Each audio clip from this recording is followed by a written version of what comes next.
आज आप दोनों आए।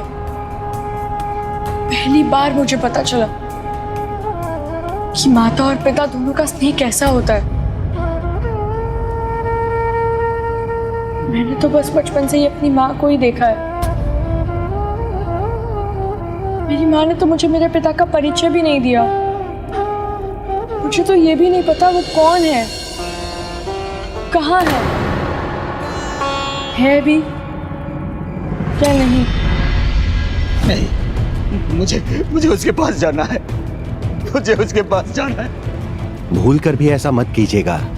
मैं आपको उसके पास जाने नहीं दूंगा। जिसका जन्म ही अशुभ हो, उसके कारण मैं अपने भाई को नहीं खोना चाहता। आपका दुख मैं समझता हूं भैया, किंतु मैं भी अपने स्थान से नहीं डिगने वाला। इस अशुभ बालक को घर में आने देकर आपका, इस घर का सर्वनाश नहीं होने दे सकता। परिस्थितियां कभी कभी ऐसी हो जाती हैं कि व्यक्ति अपने मूल स्वभाव के विपरीत आचरण करने पर विवश हो जाता है। पिता पुत्र से मिलना चाहते थे, किंतु उन्हें शंका थी, इसलिए वो उसके पास नहीं गए। उधर दूसरी ओर ये दुर्भाग्य बालक राम बोला का सौभाग्य भी बन गया। पिता नहीं थे उसके निकट, तो स्वयं जगत पिता प्रभु महादेव पिता बनकर उसका ध्यान रख रहे थे। पुत्र, अब अपनी आंखें बंद कर सोने का प्रयास करो। नहीं, मैंने कहा ना, आंखें बंद करो। क्यों आंखें नहीं बंद करोगे? क्योंकि अब तो बारिश भी थम गई है। यदि मैं आंखें बंद करके सो गया तो आप दोनों कहीं चले ना जाएं।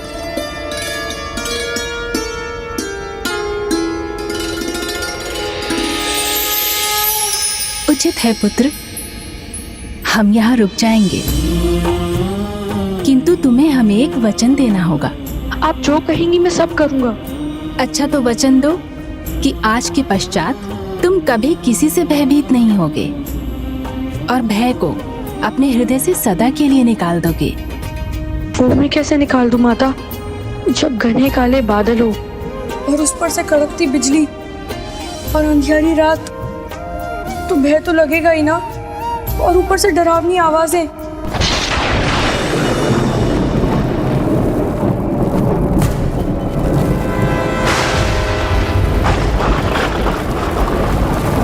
जब सब कुछ इतना भयंकर लगे, ऐसे में मुझ जैसा बालक क्या, बड़े से बड़े आदमी भी भयभीत हो जाए।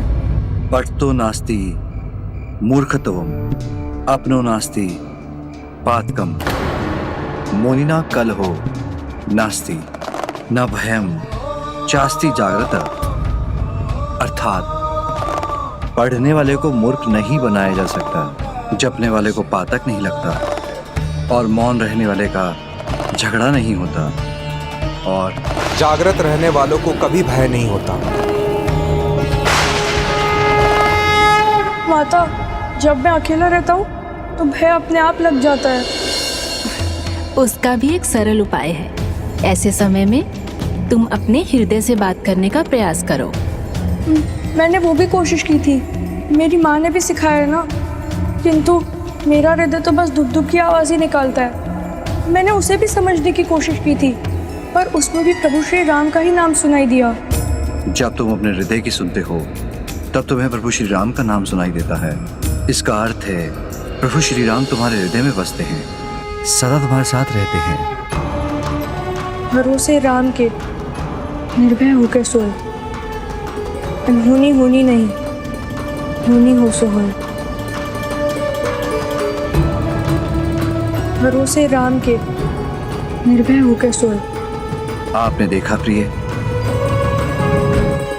कैसे इतने गूढ़ ज्ञान को इसने इतने सुंदर शब्दों में बांधा।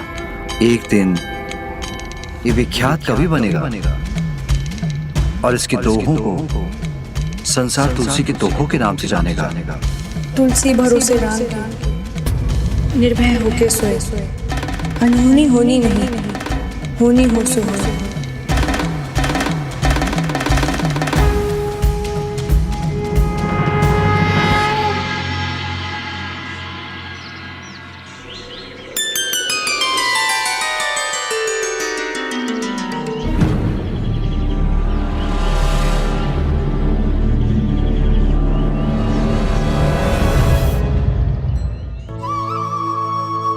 चले गए। मैं फिर से अकेला रह गया।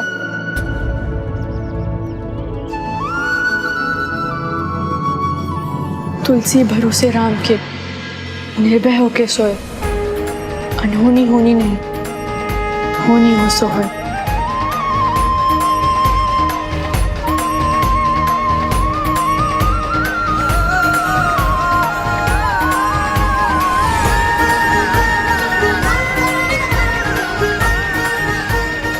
कल तो भोजन माता ने पका लिया था, किंतु आज तो ये कार्य मुझे ही करना होगा और उसके लिए आग जोड़ने के लिए लकड़ी लानी होगी। मैं लकड़ी ले आता हूँ।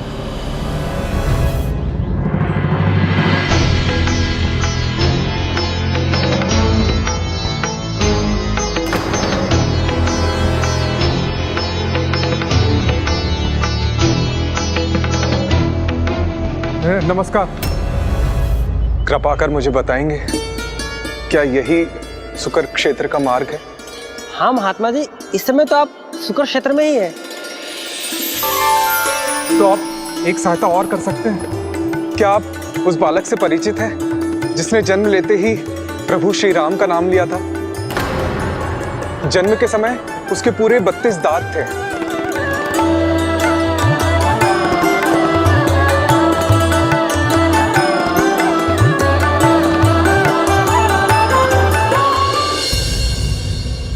नमस्कार। नमस्कार।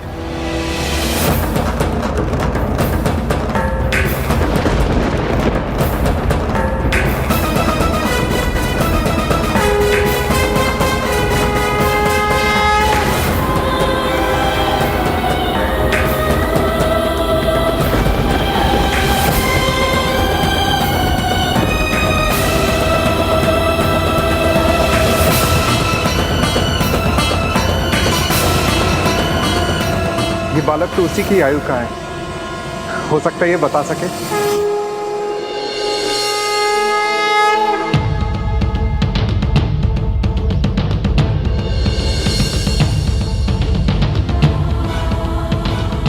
प्रभु, अब गुरु और शिष्य की भेंट होने वाली है।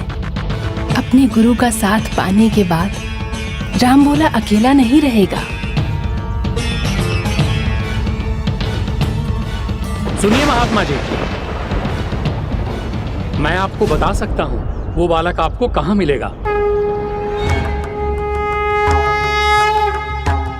मुझे याद है उस बालक के पिता का नाम आत्माराम दुबे है। हो सकता है उसके पिता को कोई निकट के गांव में जानता हो। आप आगे जाकर दाहिने मुड़ जाइएगा, वो मार्ग आपको सबसे पास के गांव में ले जाएगा। अच्छी बात है, बहुत बहुत धन्यवाद है।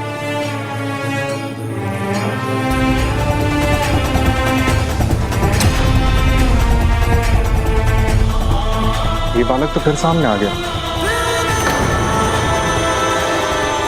मुझे इसकी सहायता करनी चाहिए।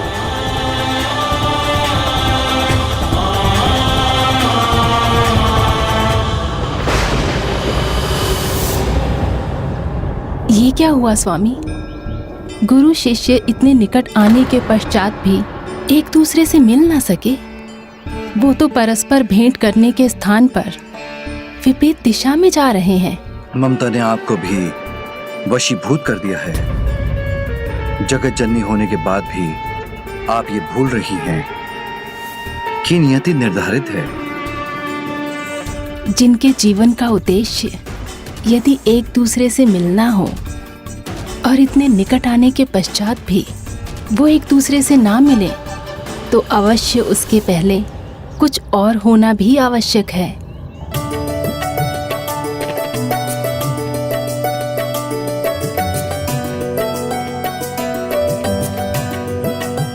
लकड़ी की गठरी भी नहीं संभलती इससे तो अकेला जीवन कैसे संभालेगा?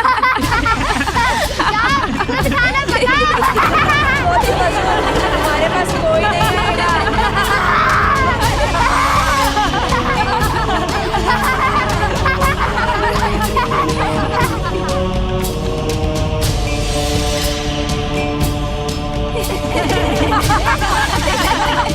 राम बोला देखो देखो लुढ़क गई तुम्हारी लकड़ी। और धोती कितने वाली होगी अलग।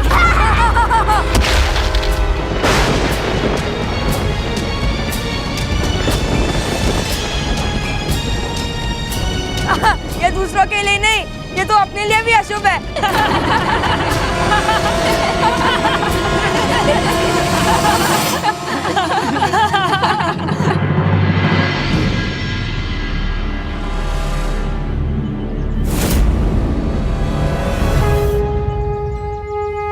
माता, आप? चिंता मत करो पुत्र, तुम्हारी लकड़ियां भीग गई तो क्या हुआ, मैं लाई हूं ना तुम्हारे लिए सूखी लकड़ियां, कुछ अन्न और सब्जियां भी हैं। मैं अभी तुम्हारे लिए भोजन पका देती हूँ। माता,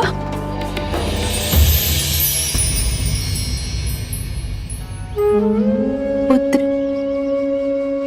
माता, मुझे खाने को क्यों बनाते हैं माता?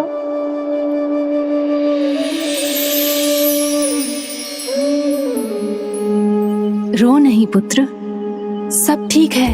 कुछ ठीक नहीं है, सब मुझे अशुभ कहते हैं। तो उन्हें सुनो ही मत।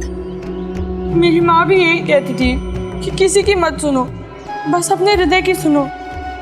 किंतु हृदय तो एकदम मध्यम बोलता है ना, और बाकी सब जोर से। मैं उनको अनसुना कैसे करूं? मेरा मन तो करता है मैं सबको डांट दूं, जितना वो मुझे सुनाते उससे भी अधिक सुनाऊं। ये उचित नहीं पुत्र, हिंसा के बदले हिंसा, ये मानवीय गुण नहीं। तुम ऐसा कभी मत करना। तो फिर मैं क्या करूं माता, आप ही बताइए ना। ध्यान करो, तुम्हारे निकट तुम्हें क्या सुनाई दे रहा है। ये दूसरों के लिए नहीं, वो तो अपने लिए भी अशुभ है। हमारे पास कोई नहीं आएगा। सच कहूं माता, मेरे मन में तो अभी तक वही सब गूंज रहा जो उन्होंने मुझसे कहा। उसे भूल जाओ पुत्र, जो तुम्हारे निकट प्रकृति है वो क्या कहती है उसे सुनो।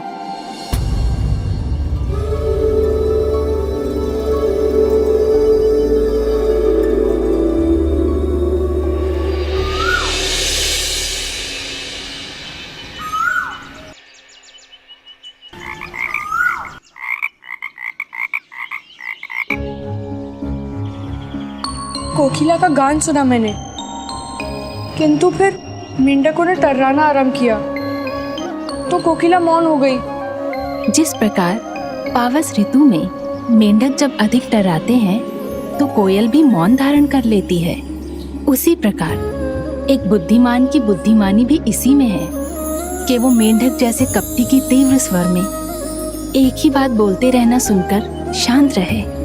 अर्थात मेंढक के समान व्यर्थ में टर्टर करने वालों को शांत करने में अपनी ऊर्जा व्यर्थ नहीं करनी चाहिए, और कोयल की तरह मौन हो जाना चाहिए, है ना माता?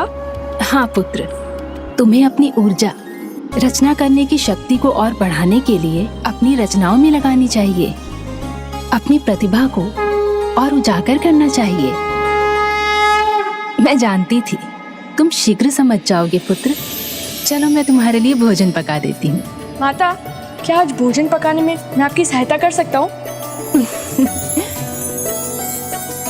अवश्य पुत्र, उचित है।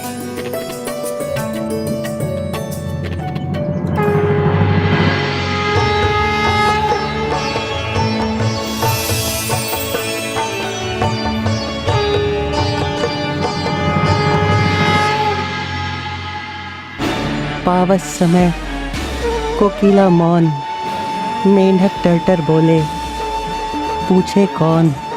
पावस समय कोकिला मौन, मेंढक टर्टर बोले, पूछे कौन। पुत्र, भोजन कर लो। अब अपनी निंदा से ऊपर उठ गया है राम बोला। क्या हुआ पुत्र, क्या कर रहे हो? जैसा आपने कहा था माता, मैं अपनी संपूर्ण ऊर्जा रचना में लगा रहा हूँ। अच्छा, तो क्या रचा तुमने? अभी सुनाता हूँ। लसी पावस के समय धरी कोकिलन मौन। अब तो दादुर बोलिए, हमें पूछे कौन। अब तो दादुर बोलिए, हमें पूछे कौन। बहुत सुंदर। भोजन करो पुत्र। अद्भुत। जो बालक इतनी कम आयु में बिना किसी शिक्षा को प्राप्त किए संसार के गूढ़ ज्ञान को अपने दूहों में कहने लगा, उसका भविष्य तो उज्जवल होना ही था। निश्चय ही जिसके हृदय में राम बसते हों और जिसे स्वयं माता पार्वती का मार्गदर्शन प्राप्त हो, जिन्होंने उसे अपनी कला को निखारने का मार्ग सुझाया हो, भविष्य में उस बालक की ख्याति तो सर्वत्र फैलने ही वाली थी। तो प्रभु, क्या माता द्वारा उसे मार्ग दिखाने के लिए ही गुरु से भेंट में उन्हें देर हुआ? कभी कभी एक सरल सी घटना के पीछे भी अनेकों कारण होते हैं। उन दिनों माता पार्वती प्रतिदिन आकर उसका ध्यान रखती और माता से पाए ज्ञान को राम बोला सरल शब्दों में अपने दोहों में गढ़ दिया करता था। उधर उसके भावी गुरु नरहरि दास जी ग्राम ग्राम जाकर अपने शिष्य राम बोला को ढूंढ रहे थे। वो इस यात्रा में सूकर क्षेत्र के अधिकतर ग्राम घूम चुके थे। फिर अंततः एक दिन महात्मा जी, यही है आत्माराम दुबे जी का घर। प्रणाम। नमस्कार। हाथी विपत्ति के विद्या विनय विवेक, साहस सुकृति, सुसत्यव्रत, राम भरोसे एक। अत्यंत सुंदर पुत्र। शब्द तो तुमने बहुत सुंदर बांधे हैं। अब इनका अर्थ विस्तार में समझाओ। मैं क्या समझा सकता हूँ माता? मैंने तो वही सब सुनाया जो आपने मुझे सिखाया है। विपत्ति में बस गुण ही काम आते हैं। विद्या, बुद्धि, विनम्रता, साहस, अच्छे कर्म, सच्चाई और भगवान अर्थात प्रभु श्री राम में अटल विश्वास, ये सभी साथ आते हैं तो संकट कितना भी बड़ा क्यों ना हो, दूर हो जाता है। सत्य, सर्वथा सत्य।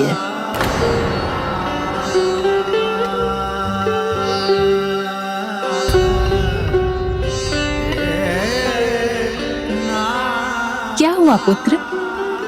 किस विचार में डूब गए? माँ, मैंने तो जन्म से ही प्रभु श्री राम का नाम लिया है।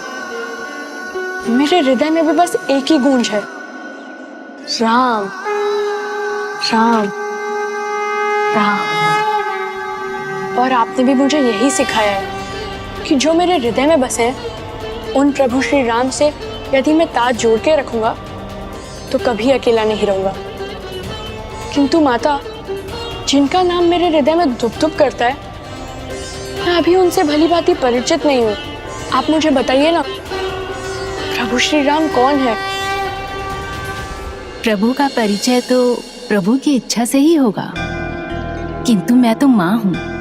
तुम्हारा लालन पालन, जीवन का प्रारंभिक ज्ञान देना और संतान को उचित पथ पर चलाना है मेरा कर्तव्य। और जो प्रश्न तुमने अभी पूछा है, उसके उत्तर में तुम्हारे जीवन की दिशा निहित है और उचित दिशा दिखाकर उस पर ले जाना किसी अन्य का कर्तव्य है। किसका माँ? गुरु का।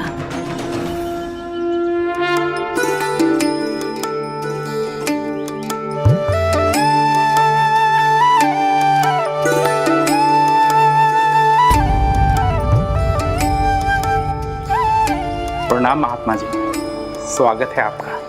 प्रणाम महानुभाव। क्या आप ही आत्माराम दुबे जी हैं? नहीं नहीं, वो तो अभी मंदिर गए हैं। आप मुझे आदेश दीजिए।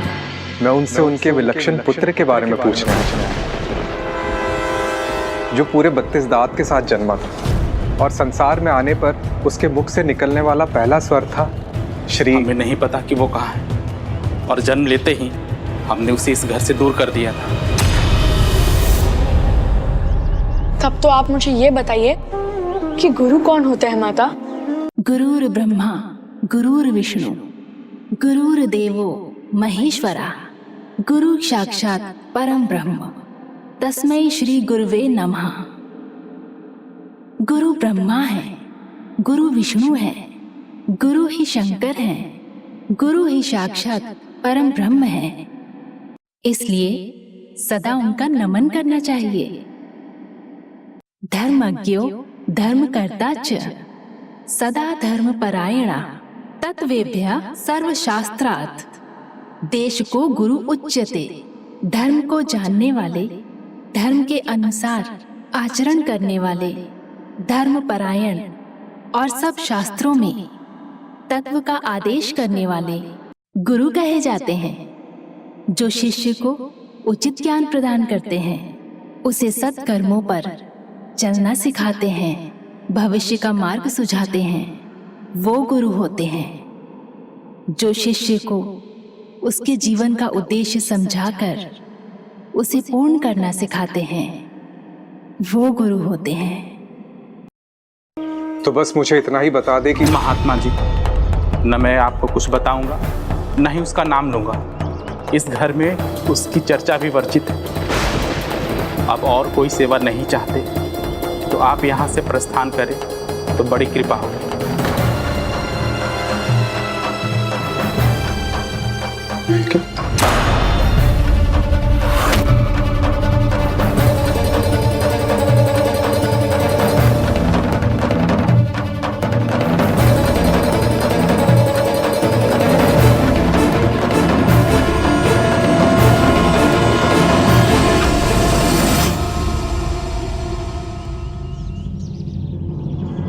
जो आपको चाहिए वो मैं बता सकती हूँ।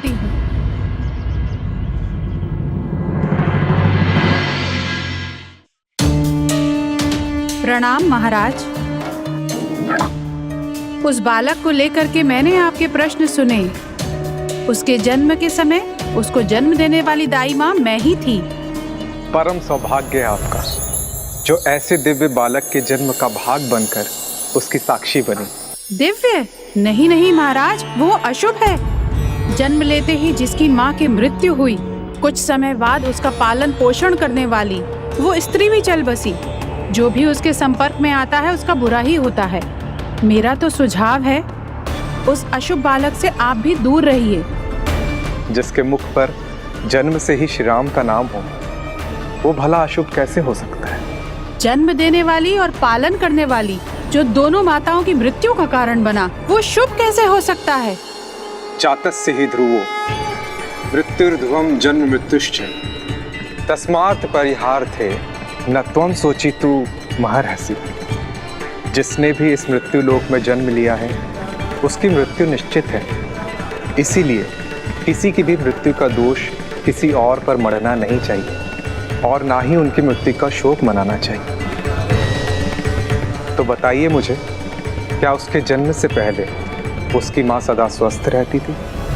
नहीं, उन्हें तो भांति भांति के रोग सताते थे।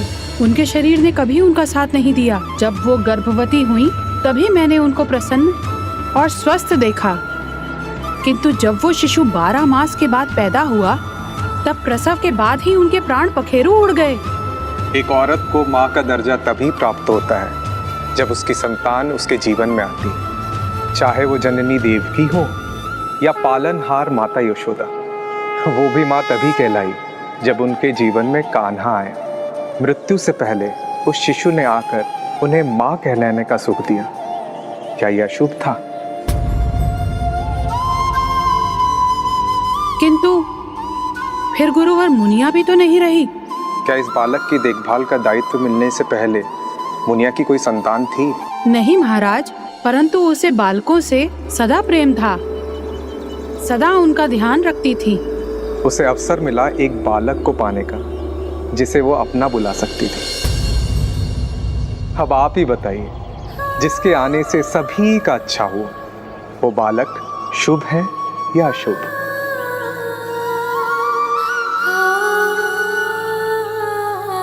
जो अज्ञानता का अंधकार भेदने सूर्य के समान आकर उसके जीवन को ज्ञान की किरणों से सींच देते हैं, शिष्य को अपना जीवन सार्थक बनाने की सीख देते हैं, वो गुरु होते हैं जो इंद्रियों के आभास को दूर कर, सांसारिक मोहमाया को तज कर उसे अपनी शिक्षा से आत्मा का ज्ञान देते हैं और शिष्य की आत्मा को परमात्मा से जोड़ते हैं, जो तुम्हारे श्री राम से सदा के लिए तुम्हें जोड़ने आएंगे।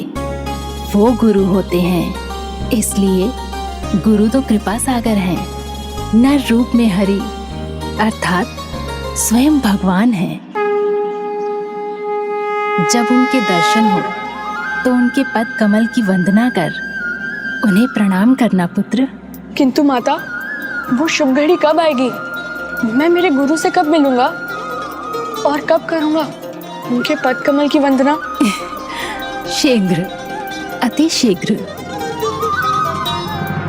12 मास के गर्भ का प्रसव सफलतापूर्वक कराने से गांव में मेरा भी सम्मान बढ़ गया। अब ऐसे समय में मुझे ही सब ढूंढते हैं। आप सत्य ही कहते हैं, वो बालक शुभ है, अशुभ नहीं है। किंतु मैंने भी उसे अशुभ मान लिया। कैसा मैंने अपराध कर दिया। अब प्रभु श्री राम हमें कभी क्षमा नहीं करेंगे। प्रभु बड़े दयालु हैं, वो आप पर भी दया करेंगे, किंतु पहले मुझे उसे ढूंढने के लिए मेरी सहायता कीजिए। हरिपुर गांव के बाहर एक छोटी सी बस्ती है, वहाँ जो अंतिम घर है वो वहीं रहता है। मैं स्वयं आपको वहाँ ले चलूंगी। चलिए महाराज, आइए।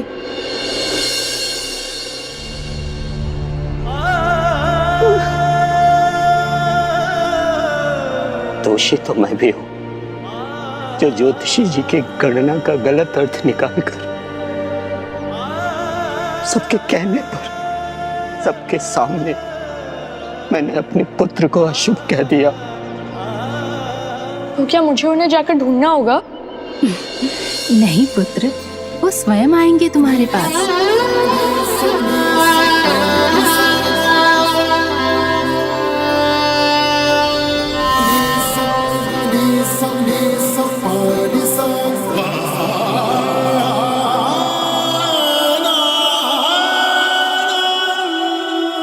ये पुष्प आपने मुझे क्यों दिए माता?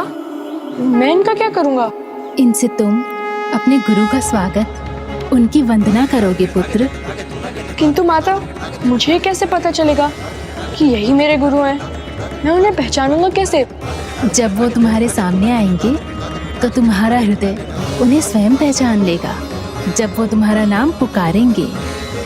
राम बोला, राम बोला, राम बोला।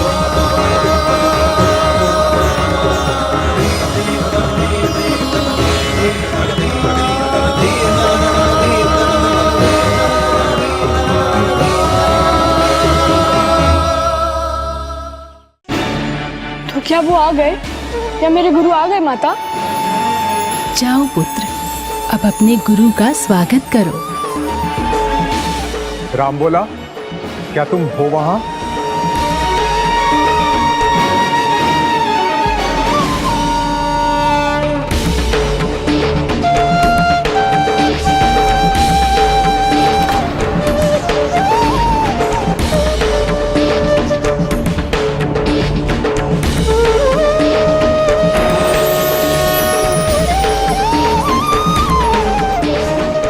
राम बोला, मेरे निकट आओ। मैं नरहरि दास तुम्हें अपना शिष्य बनाने आया हूं। हर शिष्य चाहता है कि उसे एक योग्य गुरु मिले। इससे भी अधिक महत्वपूर्ण होता है एक गुरु को योग्य शिष्य का मिलना, जिसे वो अपना संपूर्ण ज्ञान दे सके। मैं तुम्हें केवल अपना शिष्य नहीं बनाना चाहता हूं, बल्कि तुम्हें अपने साथ ले चलने आया हूं, जिससे तुम्हें शिक्षा का पूर्ण अनुभव दे सकूं।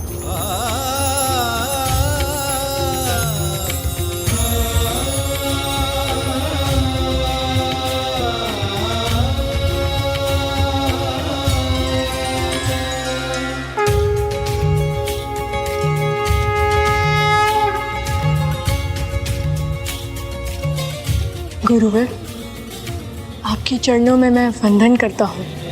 आपकी कृपा तो सागर के समान और आपका रूप, वो तो हरि का ही रूप है। आपके वचन तो मोह रूपी अंधकार को दूर करने वाले हैं, जिसमें सूर्य की किरणों के प्रकार तेज है। आपको मेरा प्रणाम है गुरुवर। बंधु गुरु पदकंज कृपा सिंधु नर रूप हरि, महामोह तप पुंज जासु बचन रवि कर्णिकर।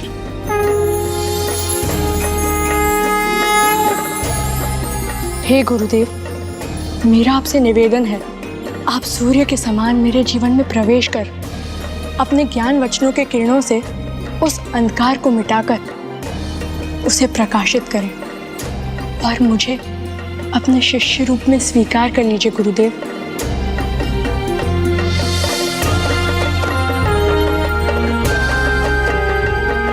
कल्याण।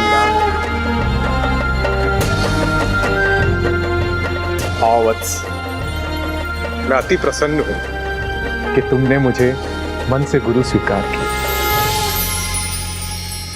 इसका मतलब हम ही नहीं समझ पाए इसे, महात्मा जी की पारखी आंखों ने इसे देखते ही समझ लिया। हम तो इसे अशुभ समझते थे, किंतु है नहीं, अशुभ है नहीं। हाँ, और क्या? देखो तो कितनी दूर का है महात्मा जी।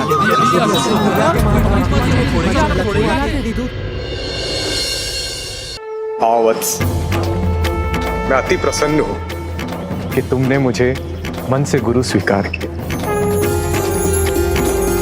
इसका मतलब हम ही नहीं समझ पाए इसे, महात्मा जी की पारखी आंखों ने इसे देखते ही समझ लिया। हम तो इसे अशुभ समझते थे, किंतु है नहीं, अशुभ है नहीं। हाँ, और क्या?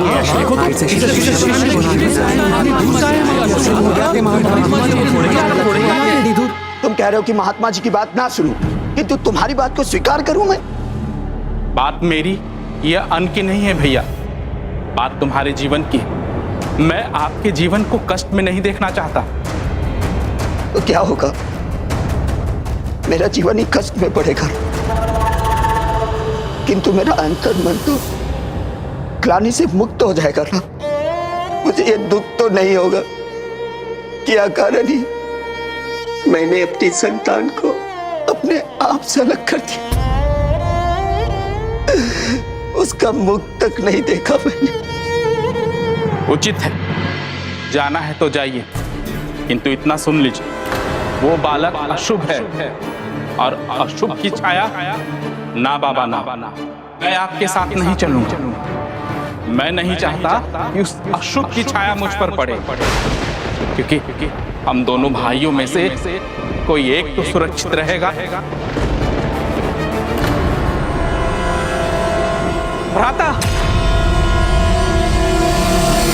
आइए गुरुवर, मैं आपको माता से मिलाता हूँ। आइए।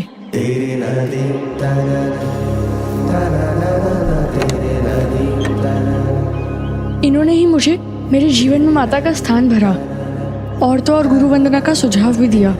गुरु का अर्थ क्या होता है वो इन्होंने ही मुझे।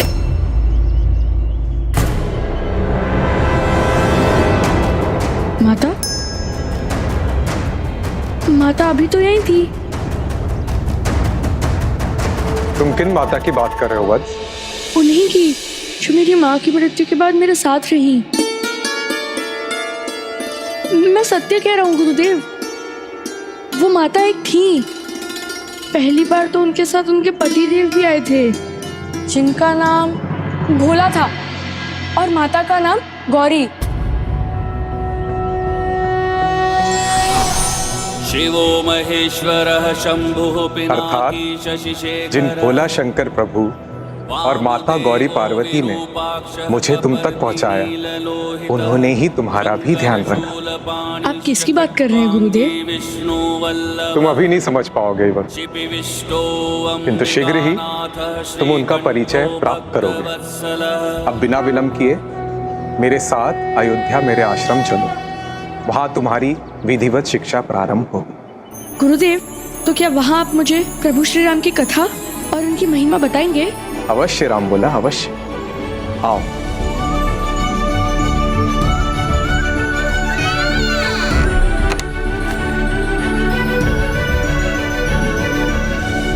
राम बोला, मैंने उसके साथ कितना अन्याय किया है, मैं उससे क्षमा कैसे मांगूंगा?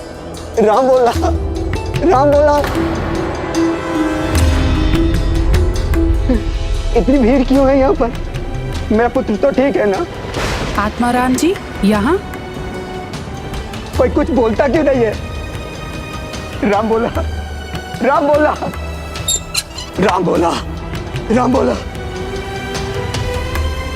कहाँ है मेरा पुत्र? कहाँ है मेरा पुत्र? कहाँ है मेरा पुत्र? राम बोला। अब उसे ढूंढने से कोई लाभ नहीं है, वो यहाँ से जा चुका है। कहाँ जा चुका है? कहाँ जा चुका है मेरा पुत्र? जिसे हम अशुभ मानते रहे, उसकी दिव्यता को एक गुरु महात्मा ने पहचाना और अपने साथ उसे ले गए।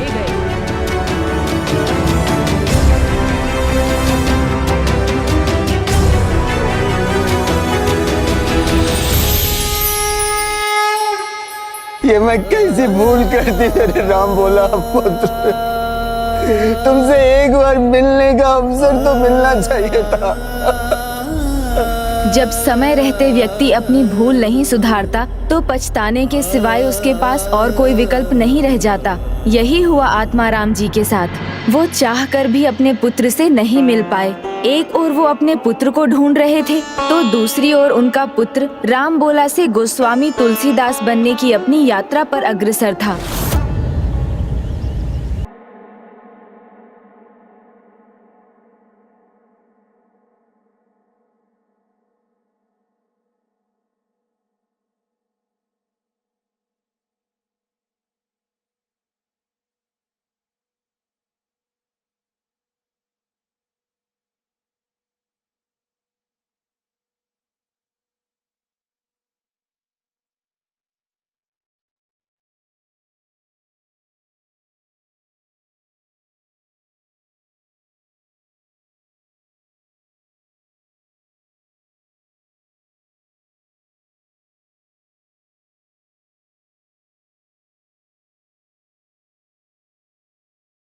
आओ शिष्य।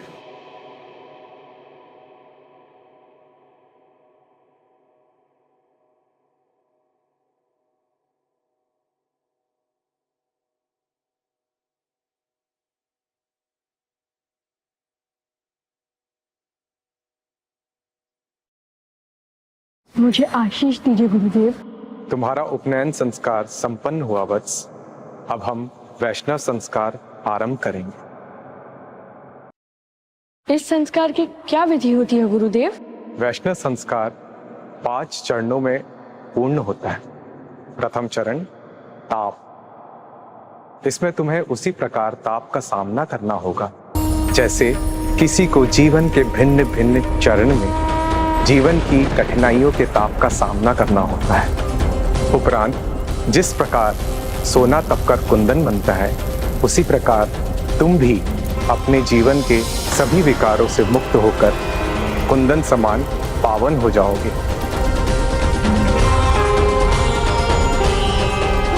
गुरुदेव ने उचित कहा था। मुझे तो नवीन ऊर्जा का आभास हो रहा है। वैष्णव संस्कार का दूसरा चरण है ऊर्ध्व पुंड्र संस्कार, जिसमें मस्तक पर श्री विष्णु चरण तल तिलक धारण कर व्यक्ति अपने आगामी जीवन के लिए विद्या प्राप्ति के द्वार खोलता है। उसे अपने जीवन में उतारने का सामर्थ्य पाता है। अब वैष्णव संस्कार का ये तीसरा चरण है जिसमें एक नया नाम दिया जाता है। अब राम बोला को वो नाम प्राप्त होगा जिससे वो अनंत काल तक आदर पूर्वक जाना जाएगा। तुम्हारे नए नाम का आरंभ तू से होना चाहिए। ओम पूर्णमदः पूर्णमिदं पूर्णात् पूर्णमुदच्यते। तुलसीदास, तुलसीदास, तुलसीदास, तुलसीदास, तुलसीदास, तुलसीदास। तुलसीदास। आज के बाद तुम तुलसीदास कहलाओगे।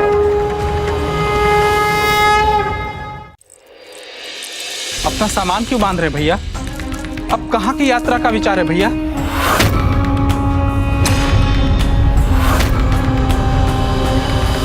चौथा चरण है मंत्र संस्कार, अब मैं तुम्हें अष्टाक्षरी मंत्र देने जा रहा हूं। ये मंत्र तुम्हें अंधकार से प्रकाश की ओर ले जाएगा। इस प्रकार तुम्हारे जीवन के उद्देश्य के प्रति अटल निष्ठा जागृत कर उसकी ओर तुम्हारा मार्ग प्रशस्त करेगा। ओम नमो नारायण।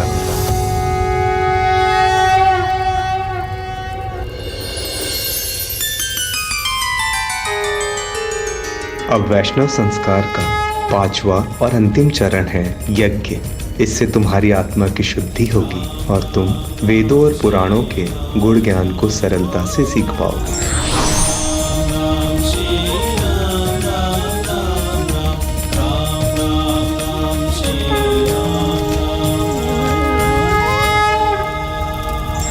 अब तुमने एक नया जन्म लिया है और अब तुम्हारी शिक्षा आरंभ होगी तुलसीदास।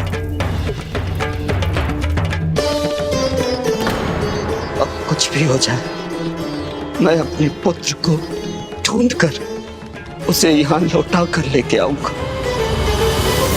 मैं वचन देता हूँ गुरुदेव, मैं ज्ञान प्राप्ति में पूरी निष्ठा से प्रदर्शन करूंगा और पूरा प्रयास करूंगा कि आपकी अपेक्षाओं पर खरा उतरूं और आपको निराश न करूं। बिना एक भी पल डगमगाए पूरी एकाग्रता के साथ एकमात्र लक्ष्य पर, आपके दिखाए हुए पद पर आगे बढ़ूंगा। इस प्रकार जहाँ एक और गुरु को योग्य शिष्य मिला और शिष्य को श्रेष्ठ गुरु का मार्गदर्शन, वहीं दूसरी ओर पिता आत्माराम अपने पुत्र का साथ पाने की आस में उसे ढूंढने निकल पड़े थे।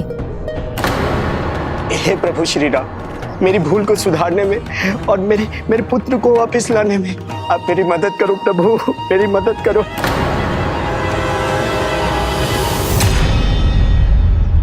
जिसने जन्म से ही अपने पुत्र को त्याग दिया, क्या उसके पिता को उसके जीवन में आने का अधिकार था? प्रायश्चित वो गंगा है जिसमें स्नान करने के बाद व्यक्ति दोष से मुक्त हो जाता है।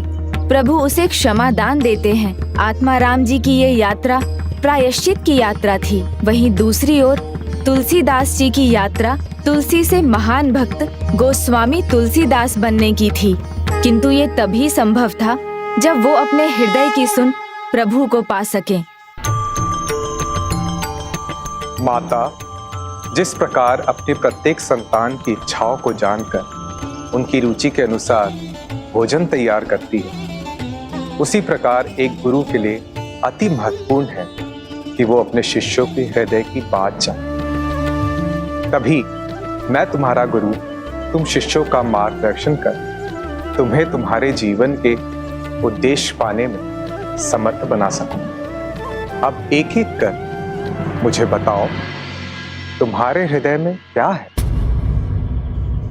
स्वादिष्ट मालपुआ। अपने पिता की मिष्ठान की दुकान के सभी स्वादिष्ट मिष्ठान मेरे मुख में आ जाए और बिना मेरे कुछ किए आते ही जाएं और मैं उनका आनंद लेते ही जाऊं, लेते ही।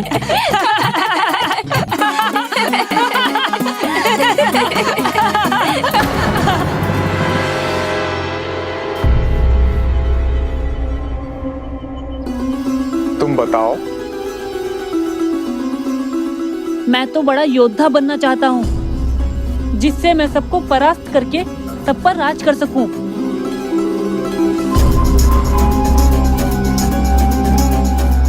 तुम बताओ। गुरुवर, मैं महाज्ञानी बनना चाहता हूँ। मेरे से ज्यादा ज्ञान किसी के पास ना हो, जिससे मैं राजा का सलाहकार बन सकूं। जैसे मेरे पिता के सामने सब झुकते हैं, वैसे मेरे सामने भी सब झुके।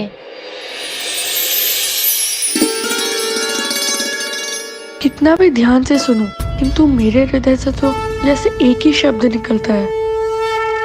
तुलसीदास, तुमने नहीं बताई अपने हृदय की बात, तुम भी बताओ, तुम्हारा हृदय क्या चाहता है? राम। राम, बाकी से तो राम ही। रुको, इसमें हंसने की क्या बात है? क्षमा कीजिए गुरुदेव, किंतु मेरे हृदय की हर एक दुख दुख में केवल एक ही शब्द सुनाई देता है, राम, राम। इसका अर्थ तुम्हारे हृदय में श्री राम बसे हैं। अन्य सभी अपने हृदय को पूर्ण रूप से नहीं समझ सके, किंतु तुम उसके स्पंदन को समझ गए। तुम्हारे हृदय की एक ही लगन है, एक ही रुचि है, प्रभु श्री राम। तो क्या इसका अर्थ है मेरा जीवन प्रभु श्री राम से जुड़ा है? हाँ तुलसीदास, तुम सबका पहला पाठ है लक्ष्य को समझना, क्योंकि लक्ष्य ही जीवन की दिशा तय करता है और एकाग्र मन से ही लक्ष्य को प्राप्त किया जा सकता है। तुलसीदास जानता है वो जीवन में क्या चाहता है, उसका उद्देश्य क्या है। उसी प्रकार तुम भी अपने जीवन के लक्ष्य को तय करो। अपने हृदय की इच्छाओं को भटकने मत दो। अपने हृदय की गहराई में जाओ, उसे समझो और अपने लक्ष्य के प्रति एकाग्रचित हो जाओ। नहीं निसार संसार विकारा प्रभ विष्णुव, अर्थात मनुष्य का हृदय ऐसे किसी सांसारिक इच्छाओं से नहीं भरता। सांसारिक भावनाओं से घिरना विकारों में उलझना होता है। जो भी उसके प्रभाव में आता है उलझकर अपने लक्ष्य से भटक जाता है। योद्धा, संगीतज्ञ या मंत्री, इनमें से कुछ भी बनना अनुचित नहीं है, किंतु उसका उचित कारण और उद्देश्य होना आवश्यक है। अपने लक्ष्य के प्रति निष्ठा हो तो कुछ भी असंभव नहीं, फिर भले ही वो इच्छा प्रभु श्री राम को पाने की ही क्यों ना हो।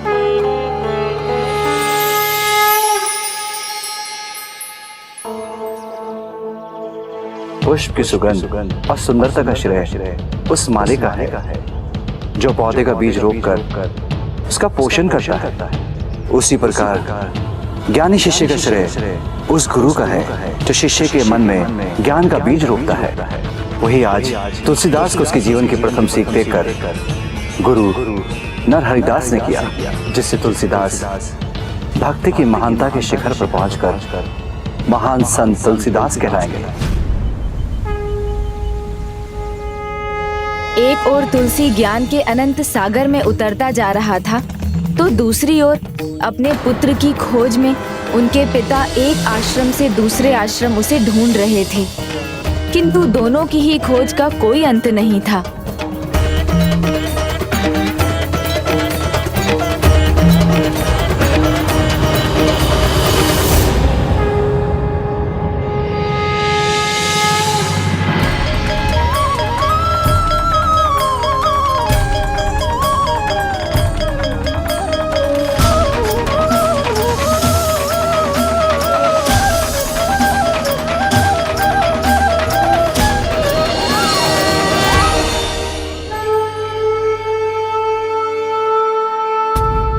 गुरुदेव, क्या आप आज का पाठ यही समाप्त कर रहे हैं? हाँ तुलसी, किंतु तुम्हारी ज्ञान की प्यास अभी बुझी नहीं। हाँ गुरुदेव, वेद में तो इतना अपार ज्ञान है, एक पूरा जीवन भी उसे आत्मसात करने में कम पड़ जाए, और मैं एक भी पल बिना गवाए आपसे सारा ज्ञान प्राप्त करना चाहता हूँ। तुम उचित कहते हो वत्स, वेद तो ज्ञान के भंडार है, इसमें निहित सारा ज्ञान मैं भी तुम्हें नहीं दे सकूंगा।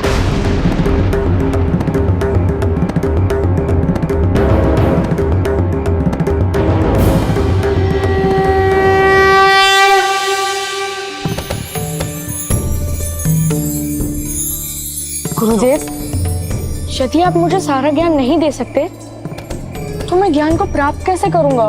वत्स, ज्ञान तो प्रभु के समान अनंत है, जितना भी प्राप्त करो कम है, किंतु आवश्यक ये है कि जो भी प्राप्त करो उसे गहराई से समझकर आत्मसात करो। और कुछ ज्ञान ऐसे भी होते हैं जो व्यक्ति स्वयं अपने अनुभव से अर्जित करता है, वो ज्ञान तो तुम्हें स्वयं ही प्राप्त करना होगा। किंतु गुरुदेव, मैं स्वयं अपने अनुभव से कैसे सब कुछ सीखूंगा? माता गौरी ने तो कहा था कि गुरु ही सब कुछ सिखाते हैं। जो मैं जानता हूँ वो तुम्हें सिखाऊंगा, किंतु जो मेरे ज्ञान से परे है वो तुम्हें स्वयं ही पाना होगा।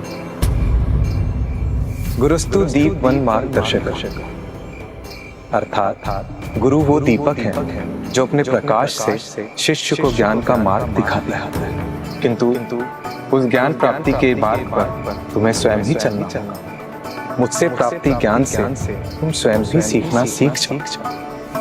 वो कैसे होगा गुरुदेव? ईश्वर द्वारा रचित प्रकृति स्वयं एक शिक्षक है जो हमें बहुत कुछ सिखाती है। तो आपके कहने का अर्थ है मैं प्रकृति से सीखकर अपने बारे में ही ज्ञान प्राप्त करूंगा? हाँ वत्स, आत्मज्ञानम परम ज्ञान। जो अपने आत्मज्ञान को प्राप्त कर लेता है वो अपने राम को भी पा लेता है।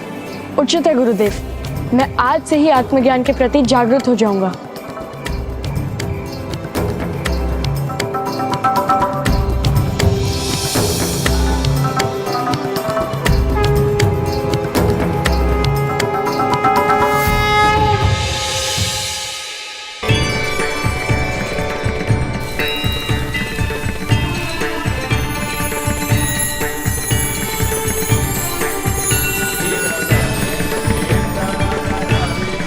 इसी तरह अपने गुरु द्वारा दिए ज्ञान का प्रयोग कर तुलसीदास प्रभु श्री राम के निकट पहुंचने का मार्ग ढूंढने वाला था।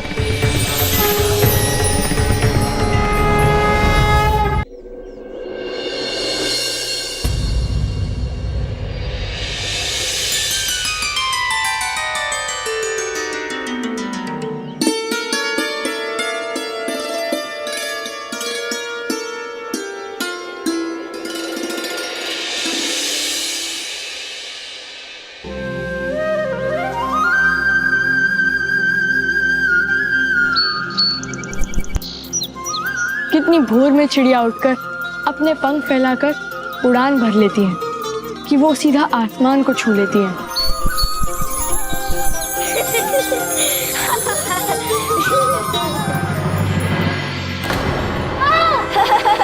देखो कैसे गिर गया ये मोर। किंतु वो तो तुम्हारा मित्र है ना? हाँ है ना, पर इसे गिरता देखकर कितना आनंद आया।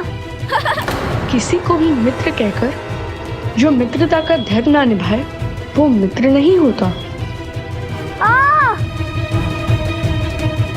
मित्र आओ, मैं तुम्हें ले चलता हूँ। इस प्रकार जैसा गुरु ने कहा था वैसा ही करने लगा बालक तुलसी।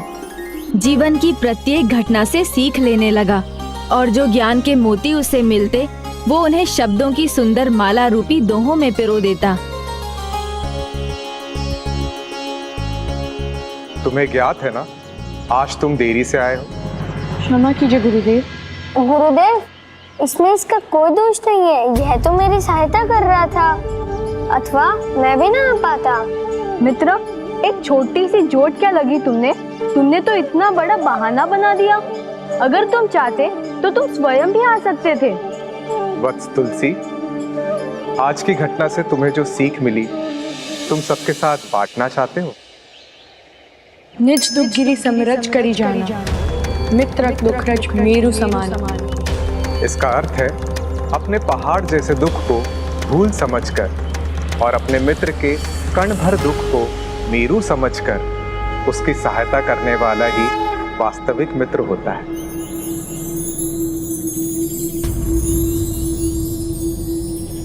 इस प्रकार बालक तुलसीदास गुरु के कहे अनुसार जीवन के प्रत्येक पल ज्ञान सुधा बटोरता रहा, क्योंकि उसके मन में तो एक ही उद्देश्य था, अपने प्रभु श्री राम से मिलना, और दूसरी ओर उसके पिता वहाँ के सभी आश्रमों में जाकर उसे ढूंढ रहे थे। इक्ष्वाकु वंश प्रभवो रामो नाम जने श्रुत। रामो नाम नियतात्मा महावीर्यो द्वितीमान धृतिमान वशी।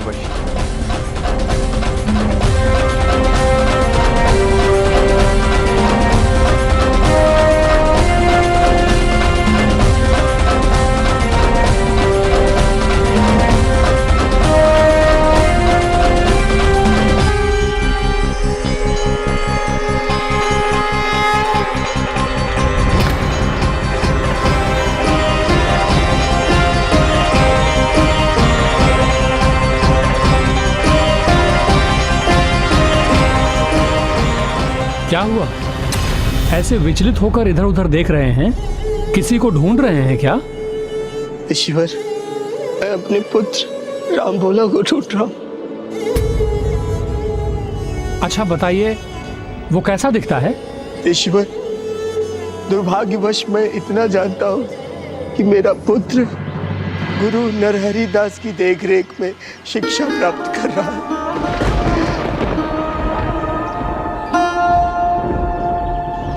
रुकिए श्रीमान, मैं जानता हूं नरहरि दास जी का आश्रम कहाँ है। राम कथा सुनने जाना होता है मेरा वहां। बुद्धिमानी तिमांग वाग्मी श्रीमान शत्रु निबर्हण विपुलांसो महाबाहु कंबुग्रीवो महाहन। जो अति बुद्धिमान मर्यादा पुरुषोत्तम अति सुंदर व्यक्तित्व और प्रतिभाओं के धनी है वो है प्रभु श्री राम,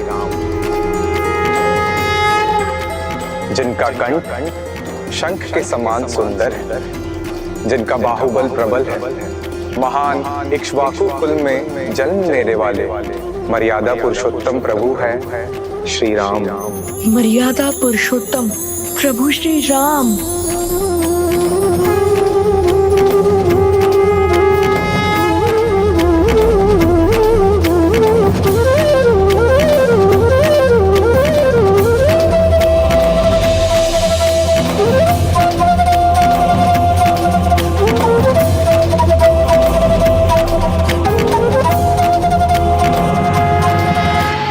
तुलसीदास,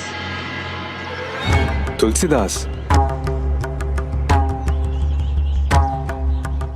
वत्स तुलसी, कहाँ खो गए?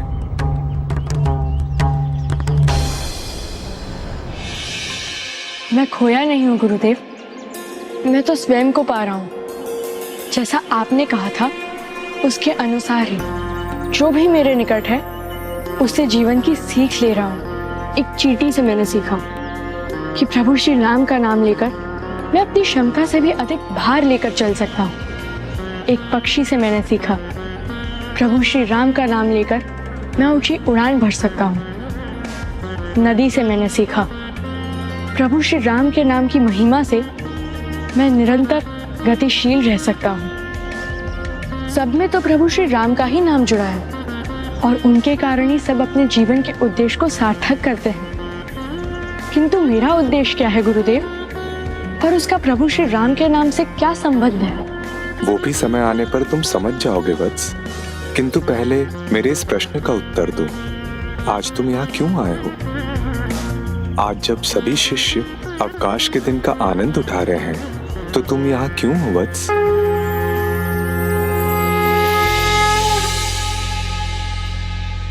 मैं क्या करता गुरुदेव, आपके शब्द मुझे यहाँ खींच लाए, वो मेरे कानों में पड़ने लगे और मैं स्वयं को यहाँ आने से रोक नहीं पाया। मानो जैसे उनमें एक सम्मोहन हो जो मुझे यहाँ खींच लाए। और ये गुरुदेव, शब्द सुने तो मैंने, किंतु आपके समझाने पर ही मुझे उनका अर्थ समझ आया और ऐसा लगा जैसे एक एक शब्द मेरे जीवन से जुड़ा हो। क्या तुम्हें ज्ञात है वत्स मैं कौन से ग्रंथ का पाठ कर रहा था? नहीं गुरुदेव। संस्कृत भाषा में प्रभु श्री राम कथा का, संस्कृत रामायण का। तो क्या मैं ये ग्रंथ पढ़ सकता हूँ गुरुदेव? अवश्य पढ़ सकते हो, किंतु ये संस्कृत भाषा में है, इसलिए रामायण को पढ़ने और समझने के लिए तुम्हें इस सुंदर देव भाषा को समझना होगा, जिसका आरंभ कल से ही हो सकता है। कल मैं वराह क्षेत्र जा रहा हूँ, वहाँ प्रभु विष्णु के वराह अवतार का एकमात्र मंदिर है। मैं वहाँ रामायण पाठ करूंगा, तुम भी मेरे साथ चलो। अवश्य गुरुदेव, अवश्य चलूंगा मैं। तो अब बालक तुलसीदास जीवन में पहली बार संपूर्ण रामायण का पाठ सुनने वाले थे। हाँ पुष्पदंत जी, और अगली सुबह गुरुदेव के साथ चलने के लिए तुलसीदास का उत्साह देखते ही बनता था। किंतु उनके आश्रम से निकलने के पहले ही उसके पिता का भी गुरु नरहरि दास के आश्रम में आगमन हो गया।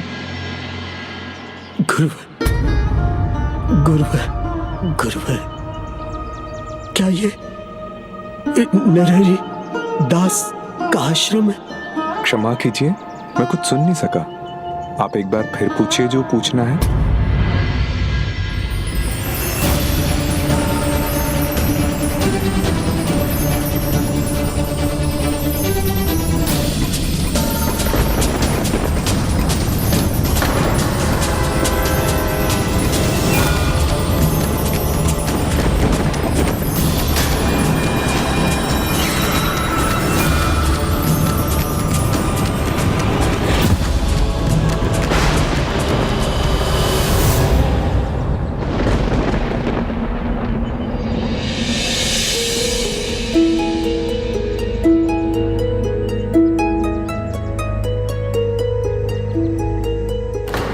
इनके संबंधियों का पता कर उन्हें सूचना पहुंचाओ।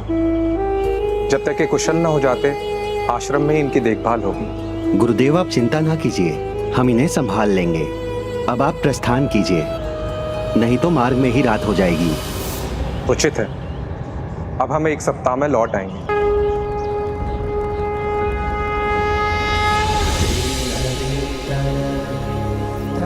वत्स तुलसी, अब हमें चलना चाहिए।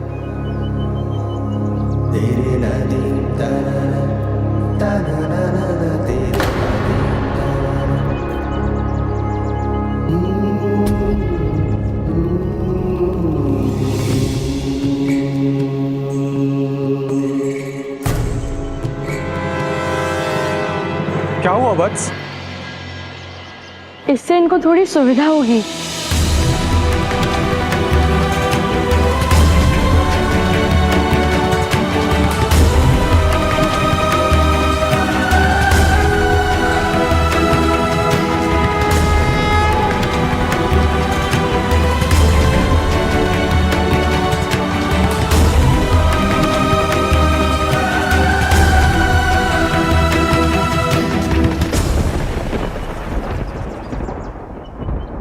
कितना बड़ा दुर्भाग्य था आत्माराम का, अपने पुत्र से मिलकर भी उसे पहचानने से वंचित रह गया। हाँ पुष्पदंत जी, ये आत्माराम के कर्मों का फल था, किंतु अब तुलसीदास संपूर्ण रामायण का पाठ सुन अपने भविष्य की ओर बढ़ने वाला था।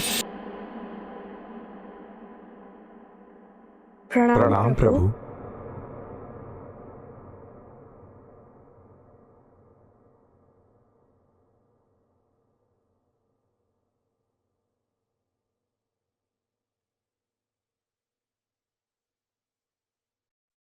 ओम श्री गणेशाय नमः। ओम श्री गणेशाय नमः। जय सिया राम। जय सिया राम। जय बोलो राम भक्त श्री हनुमान की जय।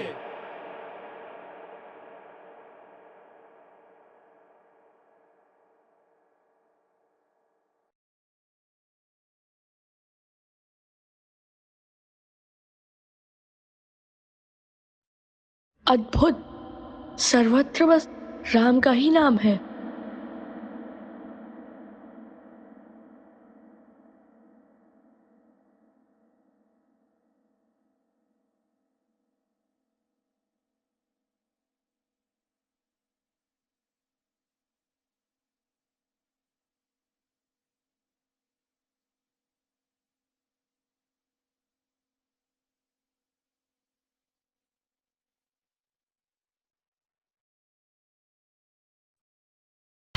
राम भोला मेरे पुत्र, मुझे अपने राम भोला के पास जाना होगा। रुक जाइए, ऐसे विचलित होने का कोई लाभ नहीं है। मुझे जाना ही होगा, मुझे जाना ही होगा। जय भैया।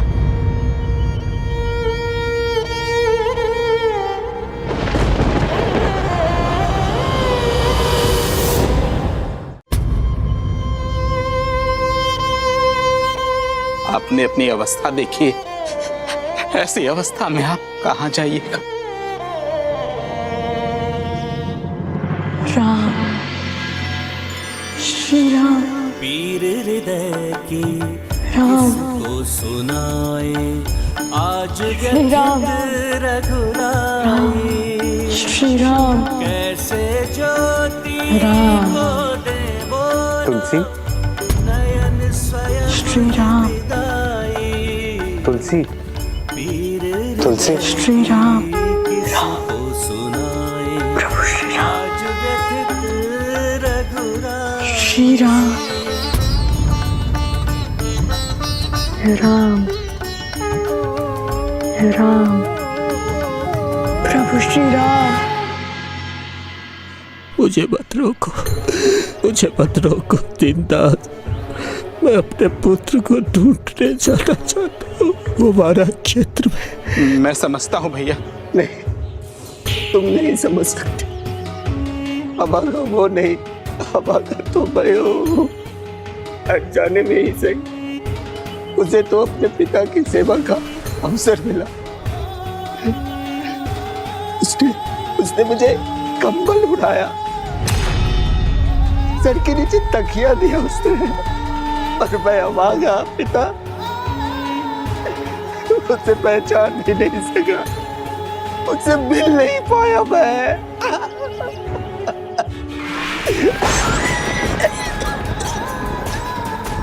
किंतु मैं जाऊंगा उसके बाद, उससे मिलूंगा, उसे बताऊंगा कि मैं उसका पिता हूँ। किंतु भैया, आप अभी वराह मंदिर की यात्रा करने की दशा में नहीं है। आप उससे मिलना चाहते हैं ना, तो हम यहीं रुक करके उसकी प्रतीक्षा करते हैं। ऋषिवर ने कहा है कि गुरु नर हरिदास और राम भोला 1 सप्ताह में लौट आएंगे। अब तो वो अवधि समाप्त होने को है।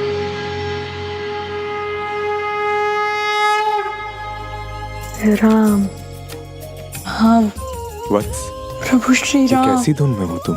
राम, चिंता मत करो, प्रभु श्री राम।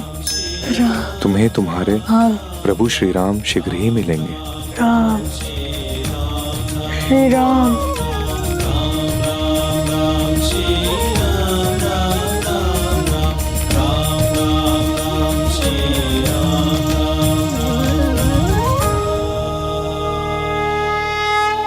आत्माराम का स्वास्थ्य बिगड़ रहा था और वो अब और भी आतुरता से अपने पुत्र के लौटने की प्रतीक्षा कर रहे थे। उधर गुरु नरहरिदास तुलसीदास के उठने की प्रतीक्षा में थे। 2 दिन बीत गए थे तुलसीदास को उस अवस्था में, इसलिए गुरु उसके प्रति चिंतित होने लगे थे। वत्स, तुलसी उठो, तुलसी उठो, अपनी तंद्रा से उठो वत्स।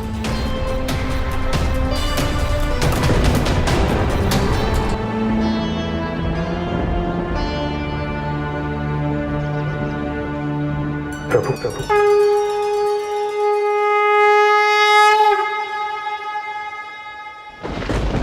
हे प्रभु सहायता कीजिए प्रभु, हे प्रभु दया कीजिए प्रभु, इस नन्हे से भक्त को आशीष दीजिए प्रभु,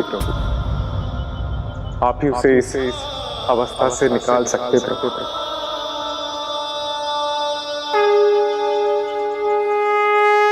स्वामी, वो संकट में है, हमें ही कुछ करना होगा।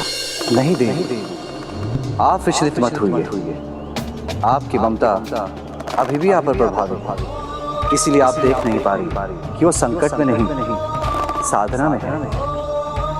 इस निर्मल निर्दोष भक्त ने आज पहली बार अपने आराध्य श्री राम की कथा सुनी है। उसका प्रभाव इतनी शीघ्र कहाँ मिटने वाला है? किंतु फिर वो इस धुन से बाहर कैसे आएगा स्वामी? जब उसे उसके प्रभु के आशीर्वाद का आभास होगा, तभी वो इस धुन से बाहर आ पाएगा।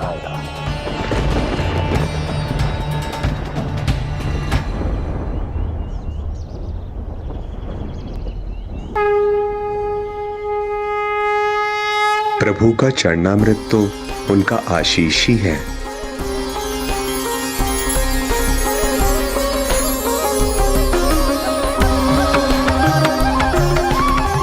राम,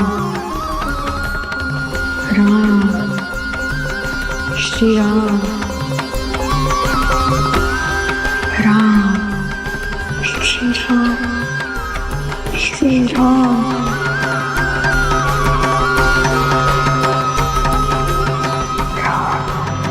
प्रभु श्री राम।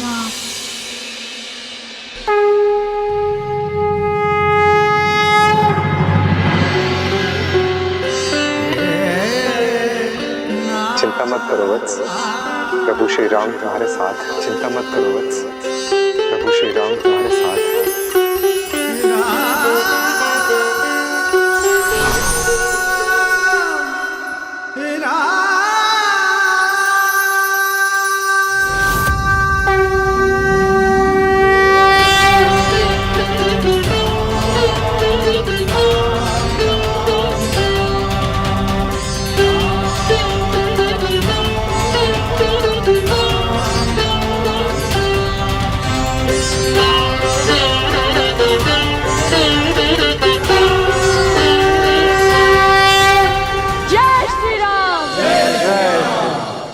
जय श्री राम। जय श्री राम।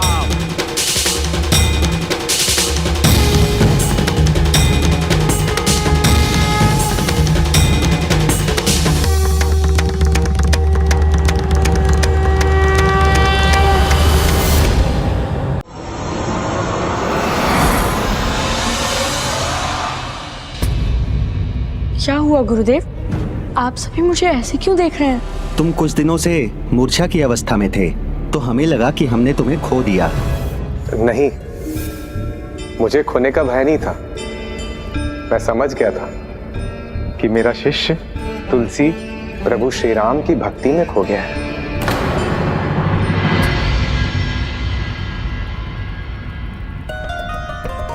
क्या हुआ वत्स? उदास क्यों हो? प्रभु श्री राम की कथा संपन्न हो गई, मुझे पता भी नहीं चला। बस इतनी सी चिंता है तुम्हारी? वो तो मैं अभी दूर किए देता हूँ। कल आश्रम लौटने पर मैं तुम्हें संपूर्ण श्री राम कथा सुनाऊंगा। किंतु गुरुदेव, यदि कल भी ऐसा हुआ तो? आपने राम कथा सुनाना आरंभ की और मैं फिर से राम धुन में खो गया तो? ऐसे तो मैं कभी प्रभु श्री राम की कथा सुन ही नहीं सकूंगा और ना ही समझ सकूंगा। फिर तो मुझे कभी आत्मज्ञान प्राप्त नहीं होगा और ना ही मैं अपने प्रभु श्री राम को जान पाऊंगा।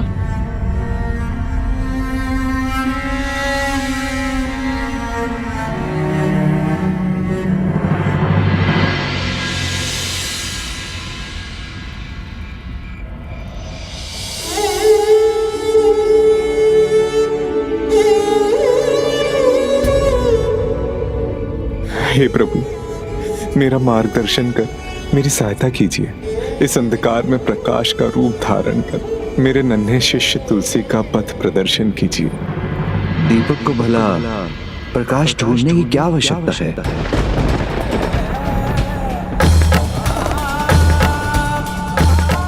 ना दीपेन अग्नि मार्गणम क्रियते।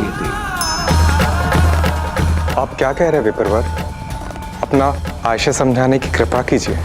यही गुरुवर, दीपक को कभी अग्नि ढूंढने नहीं जाना होता, उसे तो बस प्रज्वलित होने की देर है। अग्नि का साथ तो उसे स्वतः मिल जाएगा। भक्त तुलसी भी उस दीपक के समान ही है। उसमें भक्ति की बाती तो पहले से ही है, बस उसे प्रज्वलित होना है। तो फिर अपने आप भक्ति की ज्योति से वो अपने प्रभु श्री राम तक पहुंचने का मार्ग स्वयं ढूंढ लेगा। किंतु इसके लिए मुझे क्या करना होगा? क्योंकि जब भी मैं इसे राम कथा का पाठ सुनाऊंगा, ये राम नाम के ध्यान में लीन हो जाएगा। तब तो इसे श्री राम कथा स्वयं पढ़ना होगा, जिसके लिए सर्वप्रथम वेद की भाषा संस्कृत सीखनी चाहिए। आप अपने शिष्य को पवित्र नगरी काशी ले जाइए, जहां ये योग्य आचार्य से संस्कृत भाषा का ज्ञान पा सके। मैं ऐसा ही करूंगा। आपने मेरा मार्गदर्शन किया, मैं कृतार्थ हुआ। हे जगत पिता, हे जगत माता, मैं आपको पहचान गया। अब आप मुझे अपने वास्तविक स्वरूप में दर्शन देने की कृपा कीजिए।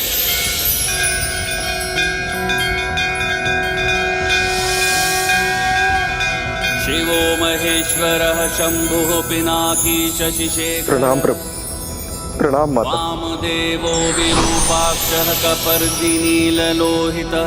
गुरुदेव, आप किसे प्रणाम कर रहे हैं? उदित होने वाले सूर्य देव को? हाँ शिष्य, क्योंकि आज सूर्यदेव की पहली किरण तुम्हारे लिए एक सुनहरा संदेश है कि तुम आज ही अपने जीवन के उद्देश्य के और निकट पहुंचोगे। मैं कुछ समझा नहीं गुरुदेव। आपने तो कहा था हम अयोध्या लौटने वाले हैं। नहीं शिष्य, आज हम काशी जाएंगे।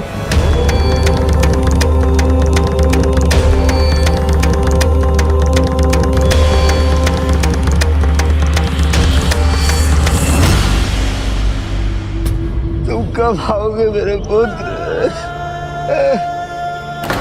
तुम कब आओगे मेरे पुत्र? भ्राता, 10 दिन हो गए भैया।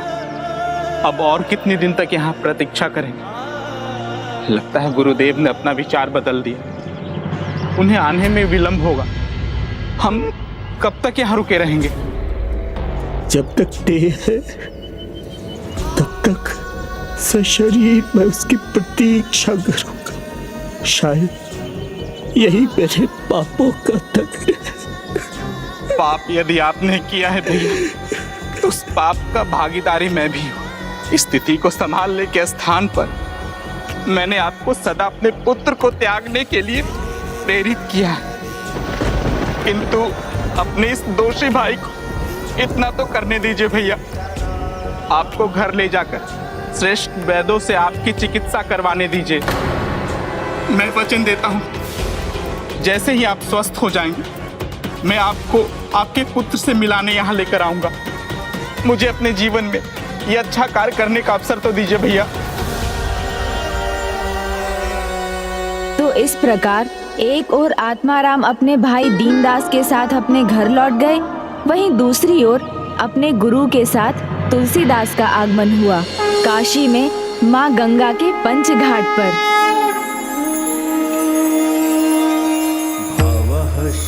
हर हर महादेव। हर हर महादेव। ग्रह सह महान तथा भीमे शानाविति यद विधानाष्टकमिदं अनुष्मिन प्रत्येकम्। काश्यामि काशते काशी, काशी सर्व प्रकाशिका। सा काशी विदिता येन, तेन प्राप्ता ही काशी का। काशी शिव का तन और मन है। काशी के कण कण में भक्ति है। काशी में प्रवेश महादेव के जयकारे से होना चाहिए। ऐसी पावन भूमि को प्रणाम करना भी सौभाग्य है। अब समय आ गया है, मैं तुम्हें उन गुरु से मिलवाऊंगा जो तुम्हें प्रभु श्री राम की महिमा का अर्थ और महत्व समझाएंगे, और तुम अपने प्रभु श्री राम को पा सकोगे।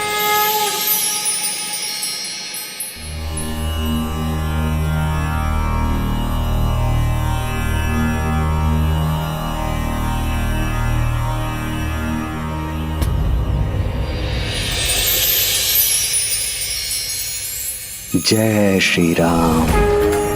जय श्री राम।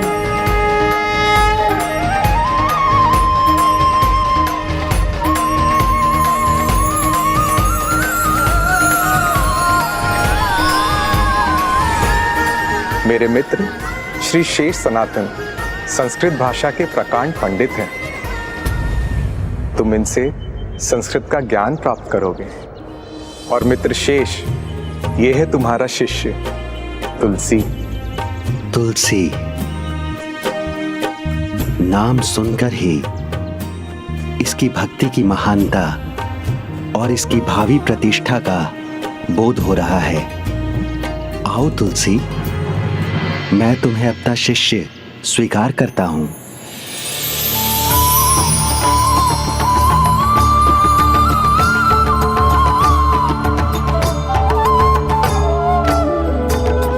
प्रणाम गुरुवर। फिर उसी दिन से साहित्य और दर्शन के उस समय के महान ज्ञानी गुरु श्री शेष सनातन से तुलसीदास ने संस्कृत भाषा सीखनी आरंभ की और साथ ही चारों वेद, छहों वेदांग और ज्योतिष विद्या का अध्ययन गुरु नरहरिदास की देखरेख में आरंभ किया। तुलसीदास की ज्ञान प्राप्ति की ये प्रक्रिया 15-16 वर्षों तक इसी प्रकार चलती रही।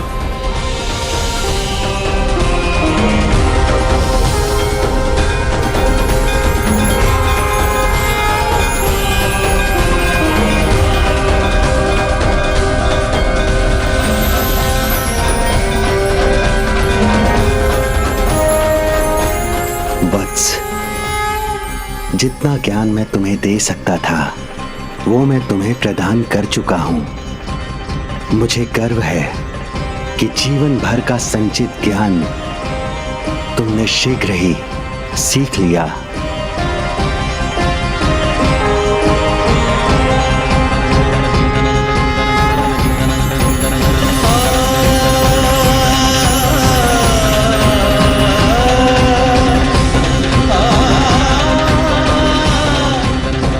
गुरुर्ब्रह्मा गुरुर्विष्णु गुरुर्देवो महेश्वरा गुरु साक्षात परब्रह्मा तस्मै श्री गुरुवे नमः।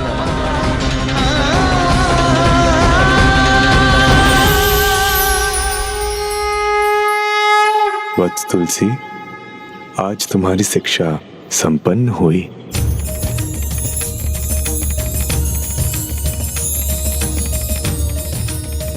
प्रणाम गुरुवर, समय हो गया है। सभी आपके मुख से राम कथा सुनने की प्रतीक्षा कर रहे हैं। आओ वत्स, हमारे साथ चलो।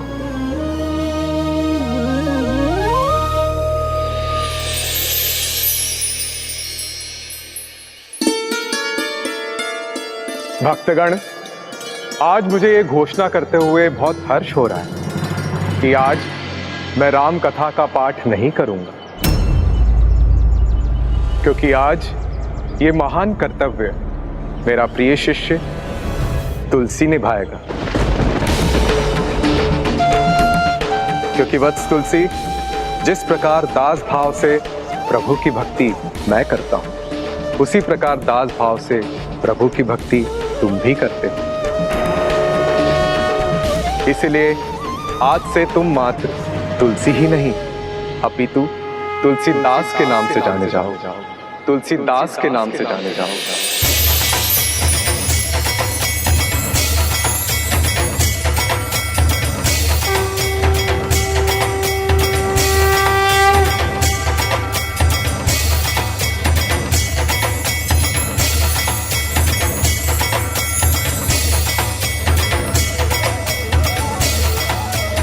ओम श्री गणेशाय नमः। जय सिया राम। जय सिया राम।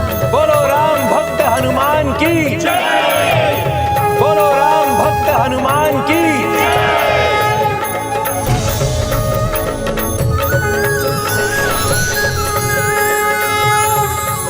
इक्ष्वाकु वंश प्रभु रामो नाम जनय श्रुत। नियतात्मा महावीर द्युतिमान धृतिमान वशी। बुद्धिमान नीतिमान वागमी। श्रीमान शत्रु निबहर्ण।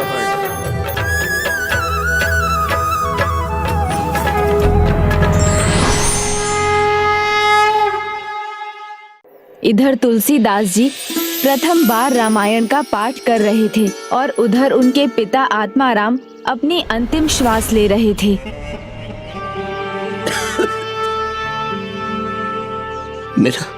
मेरा अंतिम समय आ रहा। मेरी प्रतीक्षा व्यर्थी चली गई। मैं सशरीर अपने पुत्र को देखने का सौभाग्य नहीं पा सकूंगा।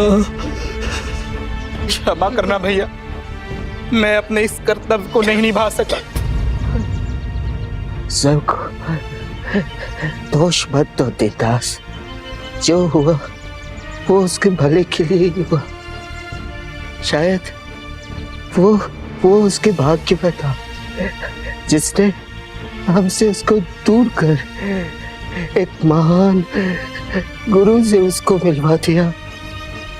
मुझे लगता है वो अवश्य एक महानतम पद पर है। हाँ भैया, हाँ, उसकी बड़ी प्रसिद्धि सुनी है मैंने।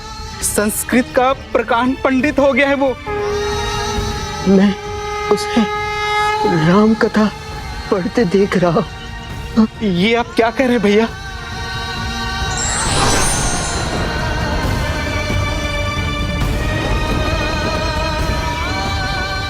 यदि यही कि मेरा पुत्र राम कथा का पाठ कर रहा है।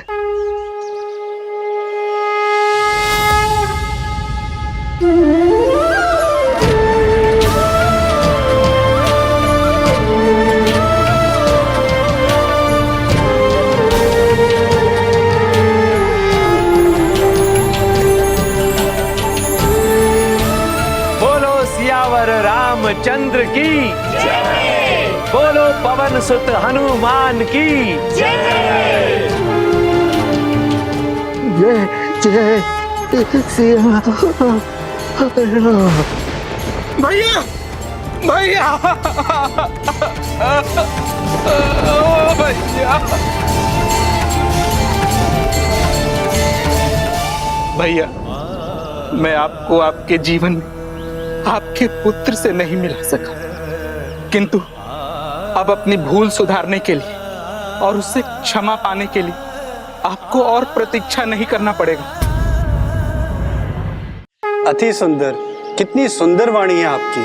श्री राम की कथा का भाव, रस, वाह, आनंद आ गया प्रभु। तुलसीदास जी, आज आपने अपने गुरुओं का मान बढ़ा दिया। आपके शब्दों ने हमारे मन में भक्ति भाव भर दिए। आपके शब्दों से मैं कृतज्ञ। आप सभी को मेरा प्रणाम।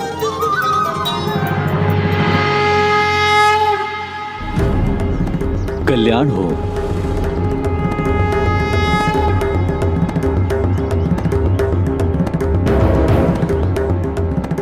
और फिर दीनदास अपने भाई को दिए वचन के अनुसार उनका अंतिम संस्कार करने के बाद काशी के लिए निकल पड़े, जिससे वो वहां पहुंचकर तुलसीदास को उनके पिता के बारे में बता सकें और आत्माराम के लिए उनके पुत्र से क्षमा याचना कर सकें। मुझे तो यही आशा है कि वो मुझे और अपने पिता को क्षमा कर सकेंगे। जो हुआ उसमें मेरा दोष अधिक था, इसलिए तुलसीदास से मैं क्या कह सकूंगा भला।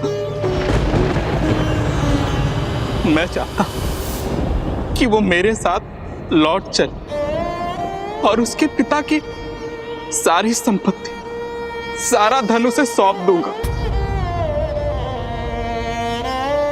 आवत तय हर्षैन नैनन नहीं सने, तुलसी तहा न जाई, कंचन बरसे में। जहां आपके प्रति किसी के भी नेत्र में स्नेह ना, वहां कितनी भी धन वर्षा क्यों ना, ऐसे स्थान पर नहीं जाना चाहिए।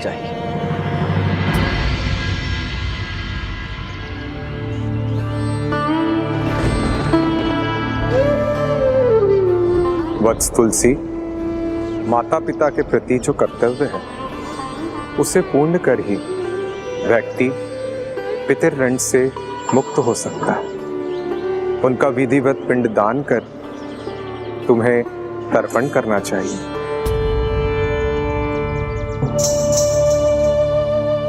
आप उचित कह रहे हैं गुरुदेव। यदि मैं अपने कर्तव्य पूर्ण नहीं करूंगा तो मेरे ईश्वर मुझे मेरे उद्देश्य तक कैसे पहुंचाएंगे।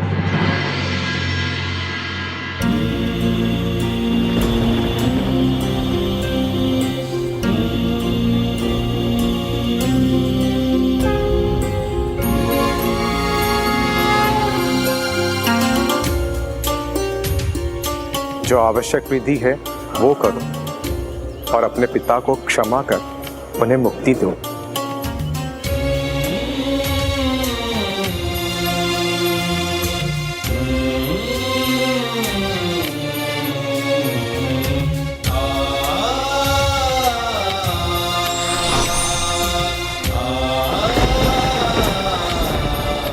क्या तुमने मुझे वास्तव में क्षमा कर दिया पुत्र?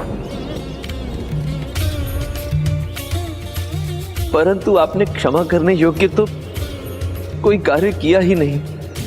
जो भी हुआ वो विधि का विधान था, जिसने मुझे मेरे जीवन के उद्देश्य से परिचित कराया।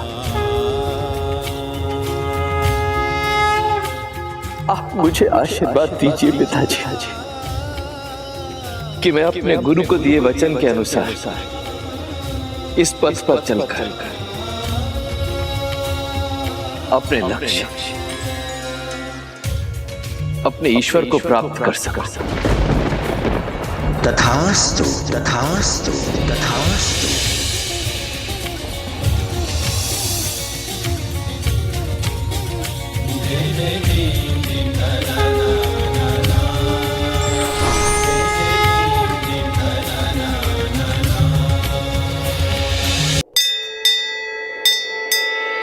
पुत्र, आशा करता हूं कि तुम अब मुझसे क्रोधित नहीं।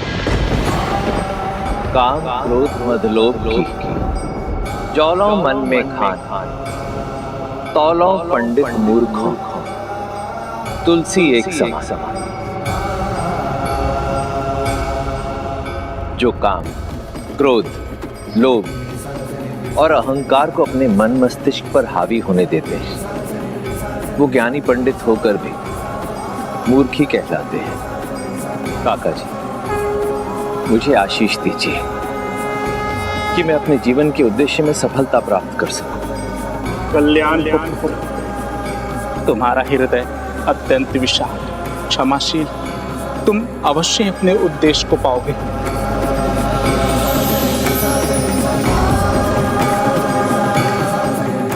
जिन्हें सभी बड़ों का आशीर्वाद प्राप्त था, जिन्हें गुरु के मार्गदर्शन से ज्ञान का भंडार मिल गया, जिनके हृदय में केवल श्री राम का नाम था, ऐसे भक्त तो भक्ति के मार्ग में निरंतर आगे बढ़ते ही गए होंगे। कलयुग तो महान भक्तों को भी प्रभावित कर लेता है। भक्ति भाव से भरे हृदय पर भी सेंध लगाने का उपाय ढूंढ लेता है। ऐसा क्या हुआ गजानन जो तुलसीदास जी भी अपने जीवन में भटक गए?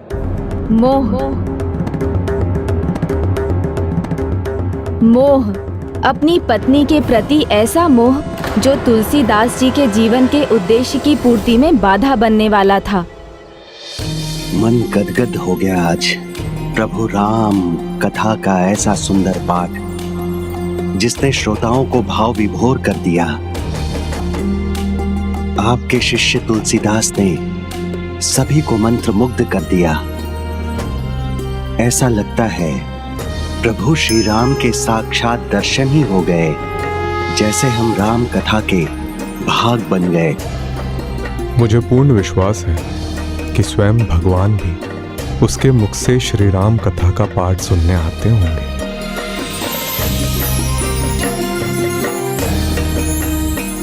बोलो श्री राम लखन जान की जय। श्री राम लखन जान की। भक्तजन, जिस प्रकार संकट मोचन हनुमान के वर्णन के बिना रामायण अधूरी है, उसी प्रकार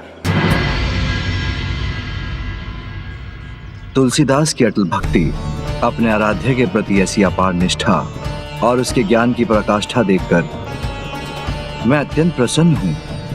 किंतु नियति अभी उसके ज्ञान और उसके प्रभु श्री राम के प्रति उसकी भक्ति की परीक्षा लेने वाली है।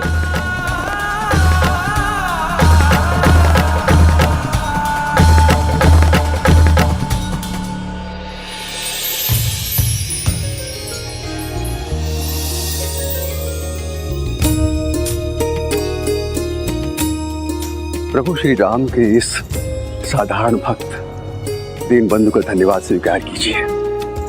इतनी कम आयु में आपने रामायण कंठस्थ कर दी है। हम जैसे अज्ञानियों को श्री राम कथा का सार सुनाकर आपने हमें राम के निकट ला दिया है। इसके लिए मैं आपकी जितनी प्रशंसा कर सकूं कम है। आपके शब्दों से मैं कृतज्ञ हुआ। धन्यवाद। हम सभी राम भक्तों की ओर से बहुत बहुत धन्यवाद तुलसीदास जी। आपके मुख से प्रभु श्री राम कथा सुनकर हम धन्य हो गए, भाग्य खुल गए हमारे।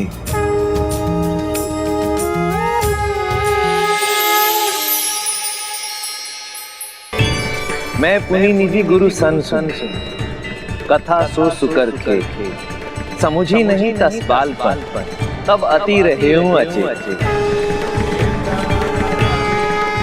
महानुभव सत्य कहूं तो जब प्रथम बार बराक क्षेत्र में मैंने अपने गुरुजी के मुख से श्री राम कथा का पाठ सुना था तो मुझे भी कुछ समझ में नहीं आया, परंतु उसके पश्चात प्रभु श्री राम की कृपा से और अपने दोनों गुरुओं द्वारा दी गई शिक्षा द्वारा मैं न केवल राम कथा के ग्रंथ को पढ़ने में सक्षम हुआ, अपितु आज आप सबको समझाने का प्रयास भी कर पा रहा हूं। अधजल गगरी छलकत जाए, जो अधूरा ज्ञानी होता है वही ज्ञानी होने का ढोंग करता है। ज्ञान होता ही नहीं किंतु उसका अभिमान करता है। प्रभु श्री राम की कथा से 7 महत्वपूर्ण शिक्षा मिलती है। वो कौन से हैं ये बता दीजिए तो हम भी मान जाएंगे। अपने शिष्य पर विश्वास रखिए नरहरिदास जी। अब उसे ऐसी अनेकों परीक्षाएं देनी होंगी। ऐसी परिस्थितियों से निपटना आना चाहिए उसे। अभिमान तो ज्ञान का शत्रु होता है। मेरे गुरुओं ने सिखाया है कि ज्ञान तो अनंत है, इसलिए यदि अभिमान करूंगा तो नया ज्ञान कहां से प्राप्त करूंगा? मैं तो कूप मंडूक बनकर रह जाऊंगा। आप तो स्वयं अत्यंत ज्ञानी प्रतीत होते हैं, इसलिए आपको मैं किसी भी प्रकार का ज्ञान देने में सक्षम नहीं हूं। परंतु यदि आज इस सभा में मैंने आपके प्रश्न का उत्तर नहीं दिया तो मेरे गुरुओं का अपमान हो जाएगा। प्रभु श्री राम की कथा की प्रत्येक घटना में अनेकों सीख भरी है, जिनसे हम जीवन में सत्य और धर्म पर चलने की शिक्षा पाते हैं। परंतु यदि आप मेरे मतानुसार प्रभु श्री राम की कथा के 7 सर्वाधिक सीख जानना चाहते हैं तो वो इस प्रकार है। प्रथम सीख, धर्म की सदा विजय होती है, अधर्म कितना भी शक्तिशाली क्यों ना हो, धर्म उस पर सदैव विजय पाता ही है। दूसरी सीख, सदैव अपने कर्तव्य पर अडिग रहते हुए अपनी मर्यादा का पालन करना प्रभु श्री राम का संपूर्ण जीवन इसका उदाहरण है। तीसरी सीख, कठिनाइयों का सामना करते हुए सदा धर्म और सत्य के मार्ग को चुनना लंकापति रावण के अनुज श्री विभीषण इसका उदाहरण है। चौथी सीख, सबके साथ समानता का व्यवहार करना, जैसा प्रभु श्री राम ने शबरी के साथ किया। पांचवी सीख, संगति को लेकर है। मंथरा की संगति का दुष्प्रभाव माता कैकेयी पर कैसा पड़ा। छठी सीख, शक्ति संपन्न होते हुए भी सदैव विनयशील रहना, जैसे महाबली हनुमान, वे सर्वशक्तिमान हैं, परंतु उन्होंने सदा अपने बल का प्रयोग अपने प्रभु की आज्ञा अनुसार प्रभु कर्म में ही किया है। और 7वीं सीख? 7वीं और सबसे महत्वपूर्ण सीख, परिवार का सदा एकजुट होकर रहना, एक दूसरे का सम्मान करना, एक दूसरे के प्रति अपने सभी कर्तव्यों का पालन करना, एक दूसरे के प्रति क्षमाशील होना, जैसे प्रभु श्री राम ने अपने परिवार के साथ किया। क्योंकि यदि परिवार एक साथ रहता है तो इतनी शक्ति अर्जित करता है कि जीवन के सागर में तरंगे कितना भी भीषण ज्वार क्यों न ले आए, परिवार के जीवन की नैया को पार लगा ही देता है।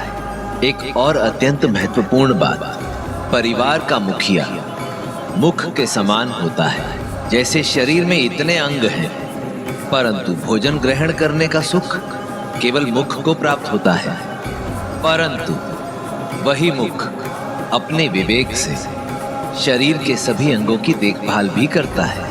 मुखिया मुखी सो चाहिए, खान पान कहूँ एक, पालड़ पोषई सकल अंग, तुलसी सहित विवेक।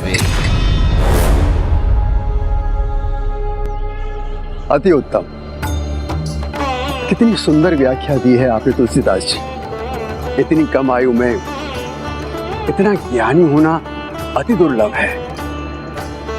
आनंद आ गया। जो परिवार की बात करता है उसका स्वयं भी तो परिवार होना चाहिए। जिसका कोई परिवार ही नहीं, जिसने कभी परिवार का अनुभव ही नहीं किया, वो परिवार का महत्व न समझ सकता है न समझा सकता है। जिसे उसके परिवार ने जन्म लेते ही उसे घर से दूर कर दिया, वो हमें परिवार का ज्ञान देने चला है। रहने दीजिए महानुभाव, कदाचित पंडित जी उचित ही कह रहे हैं। मैंने वास्तव में कभी परिवार के साथ रहने का सुख नहीं भोगा, इसलिए संभव है कि मुझे परिवार के विषय में अधिक ज्ञान नहीं।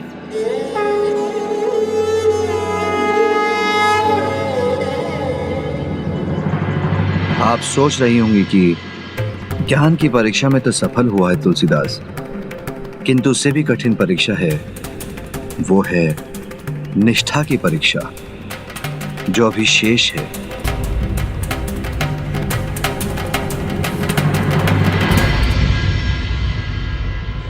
भक्ति के साथ ज्ञान, ज्ञान के साथ विनम्रता, बिना परिवार के महत्व को समझना एक योग्य व्यक्ति की निशानी है।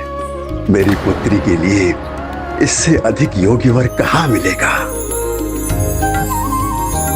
यदि आपको योग्य वर दिख ही गया है तो उनके गुरु से आप अनुमति मांग ही लीजिए। संभव है आपकी मनोकामना पूर्ण हो जाए।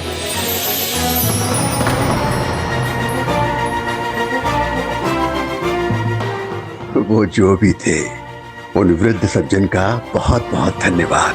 अब उनके सुझाव पर ही चलूंगा मैं। कौन सा गुण नहीं है उनमें? आपने ऐसा तराशा है उन्हें कि ढूंढने पर भी कोई खोट न मिले।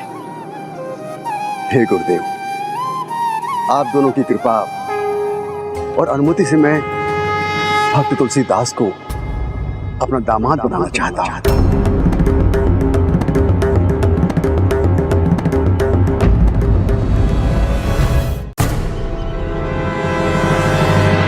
मेरे विचार से इससे अच्छी बात तो हो ही नहीं सकती। ये शुभ समाचार है मित्र, फिर तुम ऐसे हैरान क्यों हो? गुरुवर, आप अपने शिष्यों से संबंधित जो भी निर्णय लेते हैं वो सदैव उनके लिए लाभकारी होते हैं। मैं ये भी जानता हूं कि मेरे विषय में आपने जो भी निर्णय लिया होगा उससे मेरा भी कल्याण ही होगा। परंतु यदि आपकी आज्ञा हो तो मैं कुछ कहना चाहता हूं। हाँ वत्स, कहो। गुरुवर, आप तो जानते हैं कि मेरे जीवन का केवल एक ही उद्देश्य है, प्रभु श्री राम को प्राप्त करना। अब यदि मैं विवाह के बंधन में बंध गया तो अपने इस उद्देश्य की पूर्ति कैसे करूंगा? सत्य कहूं गुरुवर, तो मेरा तो केवल एक ही स्वप्न है, संसार से संन्यास लेकर अपने प्रभु श्री राम की खोज में निकल जाऊं। वत्स, संन्यास आश्रम का द्वार तो गृहस्थ आश्रम के द्वार के बाद ही खुलता है। मेरे विचार से तुम्हें विवाह कर परिवार के सुख का अनुभव करना चाहिए। जो आज्ञा करो। उचित है, तब मैं अभी जाकर तैयारियां आरंभ करता हूं।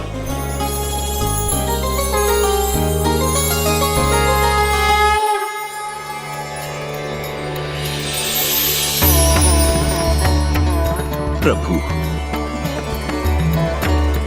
आपके आशीर्वाद से अब मुझे भी परिवार के साथ रहने का सुख और सौभाग्य प्राप्त होगा। हमें चिंता है कहीं हमारा शिष्य तुलसीदास विवाह के बंधन के साथ सांसारिक मोह माया में उलझ कर ना रह जाए। नियति के आगे हम सब विवश हैं मित्रशेष। विवाह जीवन के उद्देश्य को पाने में बाधा नहीं बनता, क्योंकि शिव को जब उसकी शक्ति मिली तभी तो मैं शिव बन सका, नहीं तो मैं अधूरा था। किंतु तुलसीदास के लिए विवाह का अनुभव भिन्न है, क्योंकि ये कलयुग है। इसका प्रभाव मनुष्य के मन और बुद्धि पर तो पड़ेगा ही। तुलसीदास जी के गुरु ही नहीं, पिता श्री प्रभु महादेव भी विचार में पड़ गए, क्योंकि कलयुग में संतुलन बनाए रखना, भावनाओं में बहकर अपने पद से नहीं भटकना अत्यंत कठिन है। और जैसे ही तुलसीदास जी का विवाह हुआ, कलयुग से प्रभावित मनुष्यों के संपर्क में आने से उस युग के विकारों का प्रभाव तुलसीदास जी के मन मस्तिष्क पर भी होने लगा। ऐसा पावन मन भी कलयुग के विकारों से प्रभावित हुए बिना ना रह सका।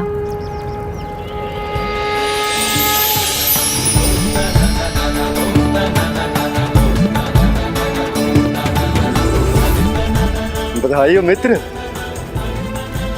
सारा समय प्रणाम करने में व्यतीत कर दोगे या अपनी पत्नी के साथ एकांत में समय व्यतीत नहीं करोगे? मुझे पता है अभी तक तुमने भाभी का मुख भी नहीं देखा है। चल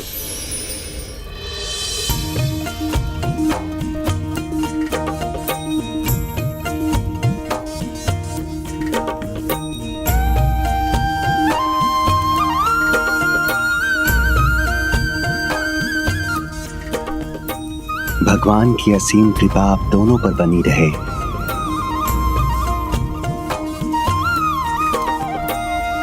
मित्र, देखा कि नहीं देखा? हमने देखा तो नहीं, पर सुना है कि भाभी बहुत सुंदर है। जैसे पूर्णिमा के चांद की तरह आकर्षण होता है। एक बार देखो तो बस देखते रह जाओ। तुम तो चुप ही रहो। मैं चुप हूँ? चलो।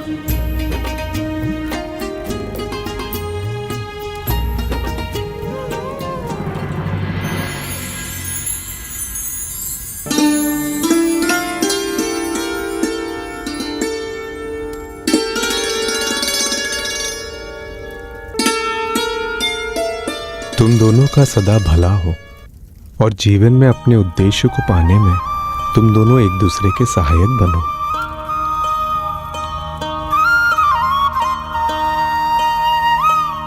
क्या हुआ वत्स तुलसीदास, तुम इतने विचलित और खोए हुए से क्यों हो? विचलित नहीं गुरुजी, वो बस मैं जानता हूं, किंतु तुम चिंता मत करो। तुम अपने परिवार का दायित्व अच्छे से संभालोगे और यदि तुमसे कोई भूल हो जाए तो उसे भी सुधार लोगे। मेरे जाने के बाद भी मेरा आशीर्वाद तुम्हारे साथ सदा रहेगा।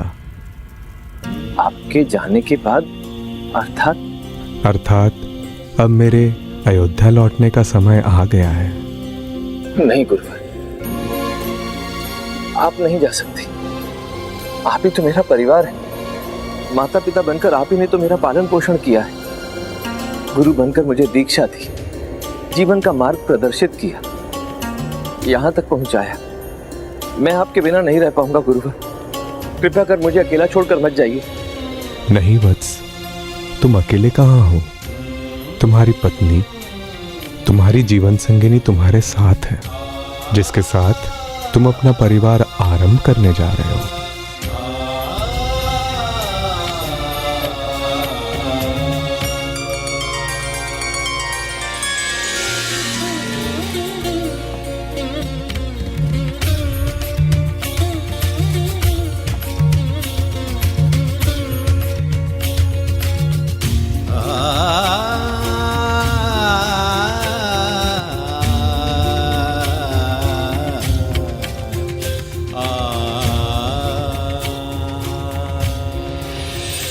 विवाह के पश्चात तुलसीदास जी ऐसा आत्मज्ञान प्राप्त करने वाले थे जिससे मोह रूपी विकार से ग्रस्त तुलसीदास जी महान संत गोस्वामी तुलसीदास बनने वाले थे।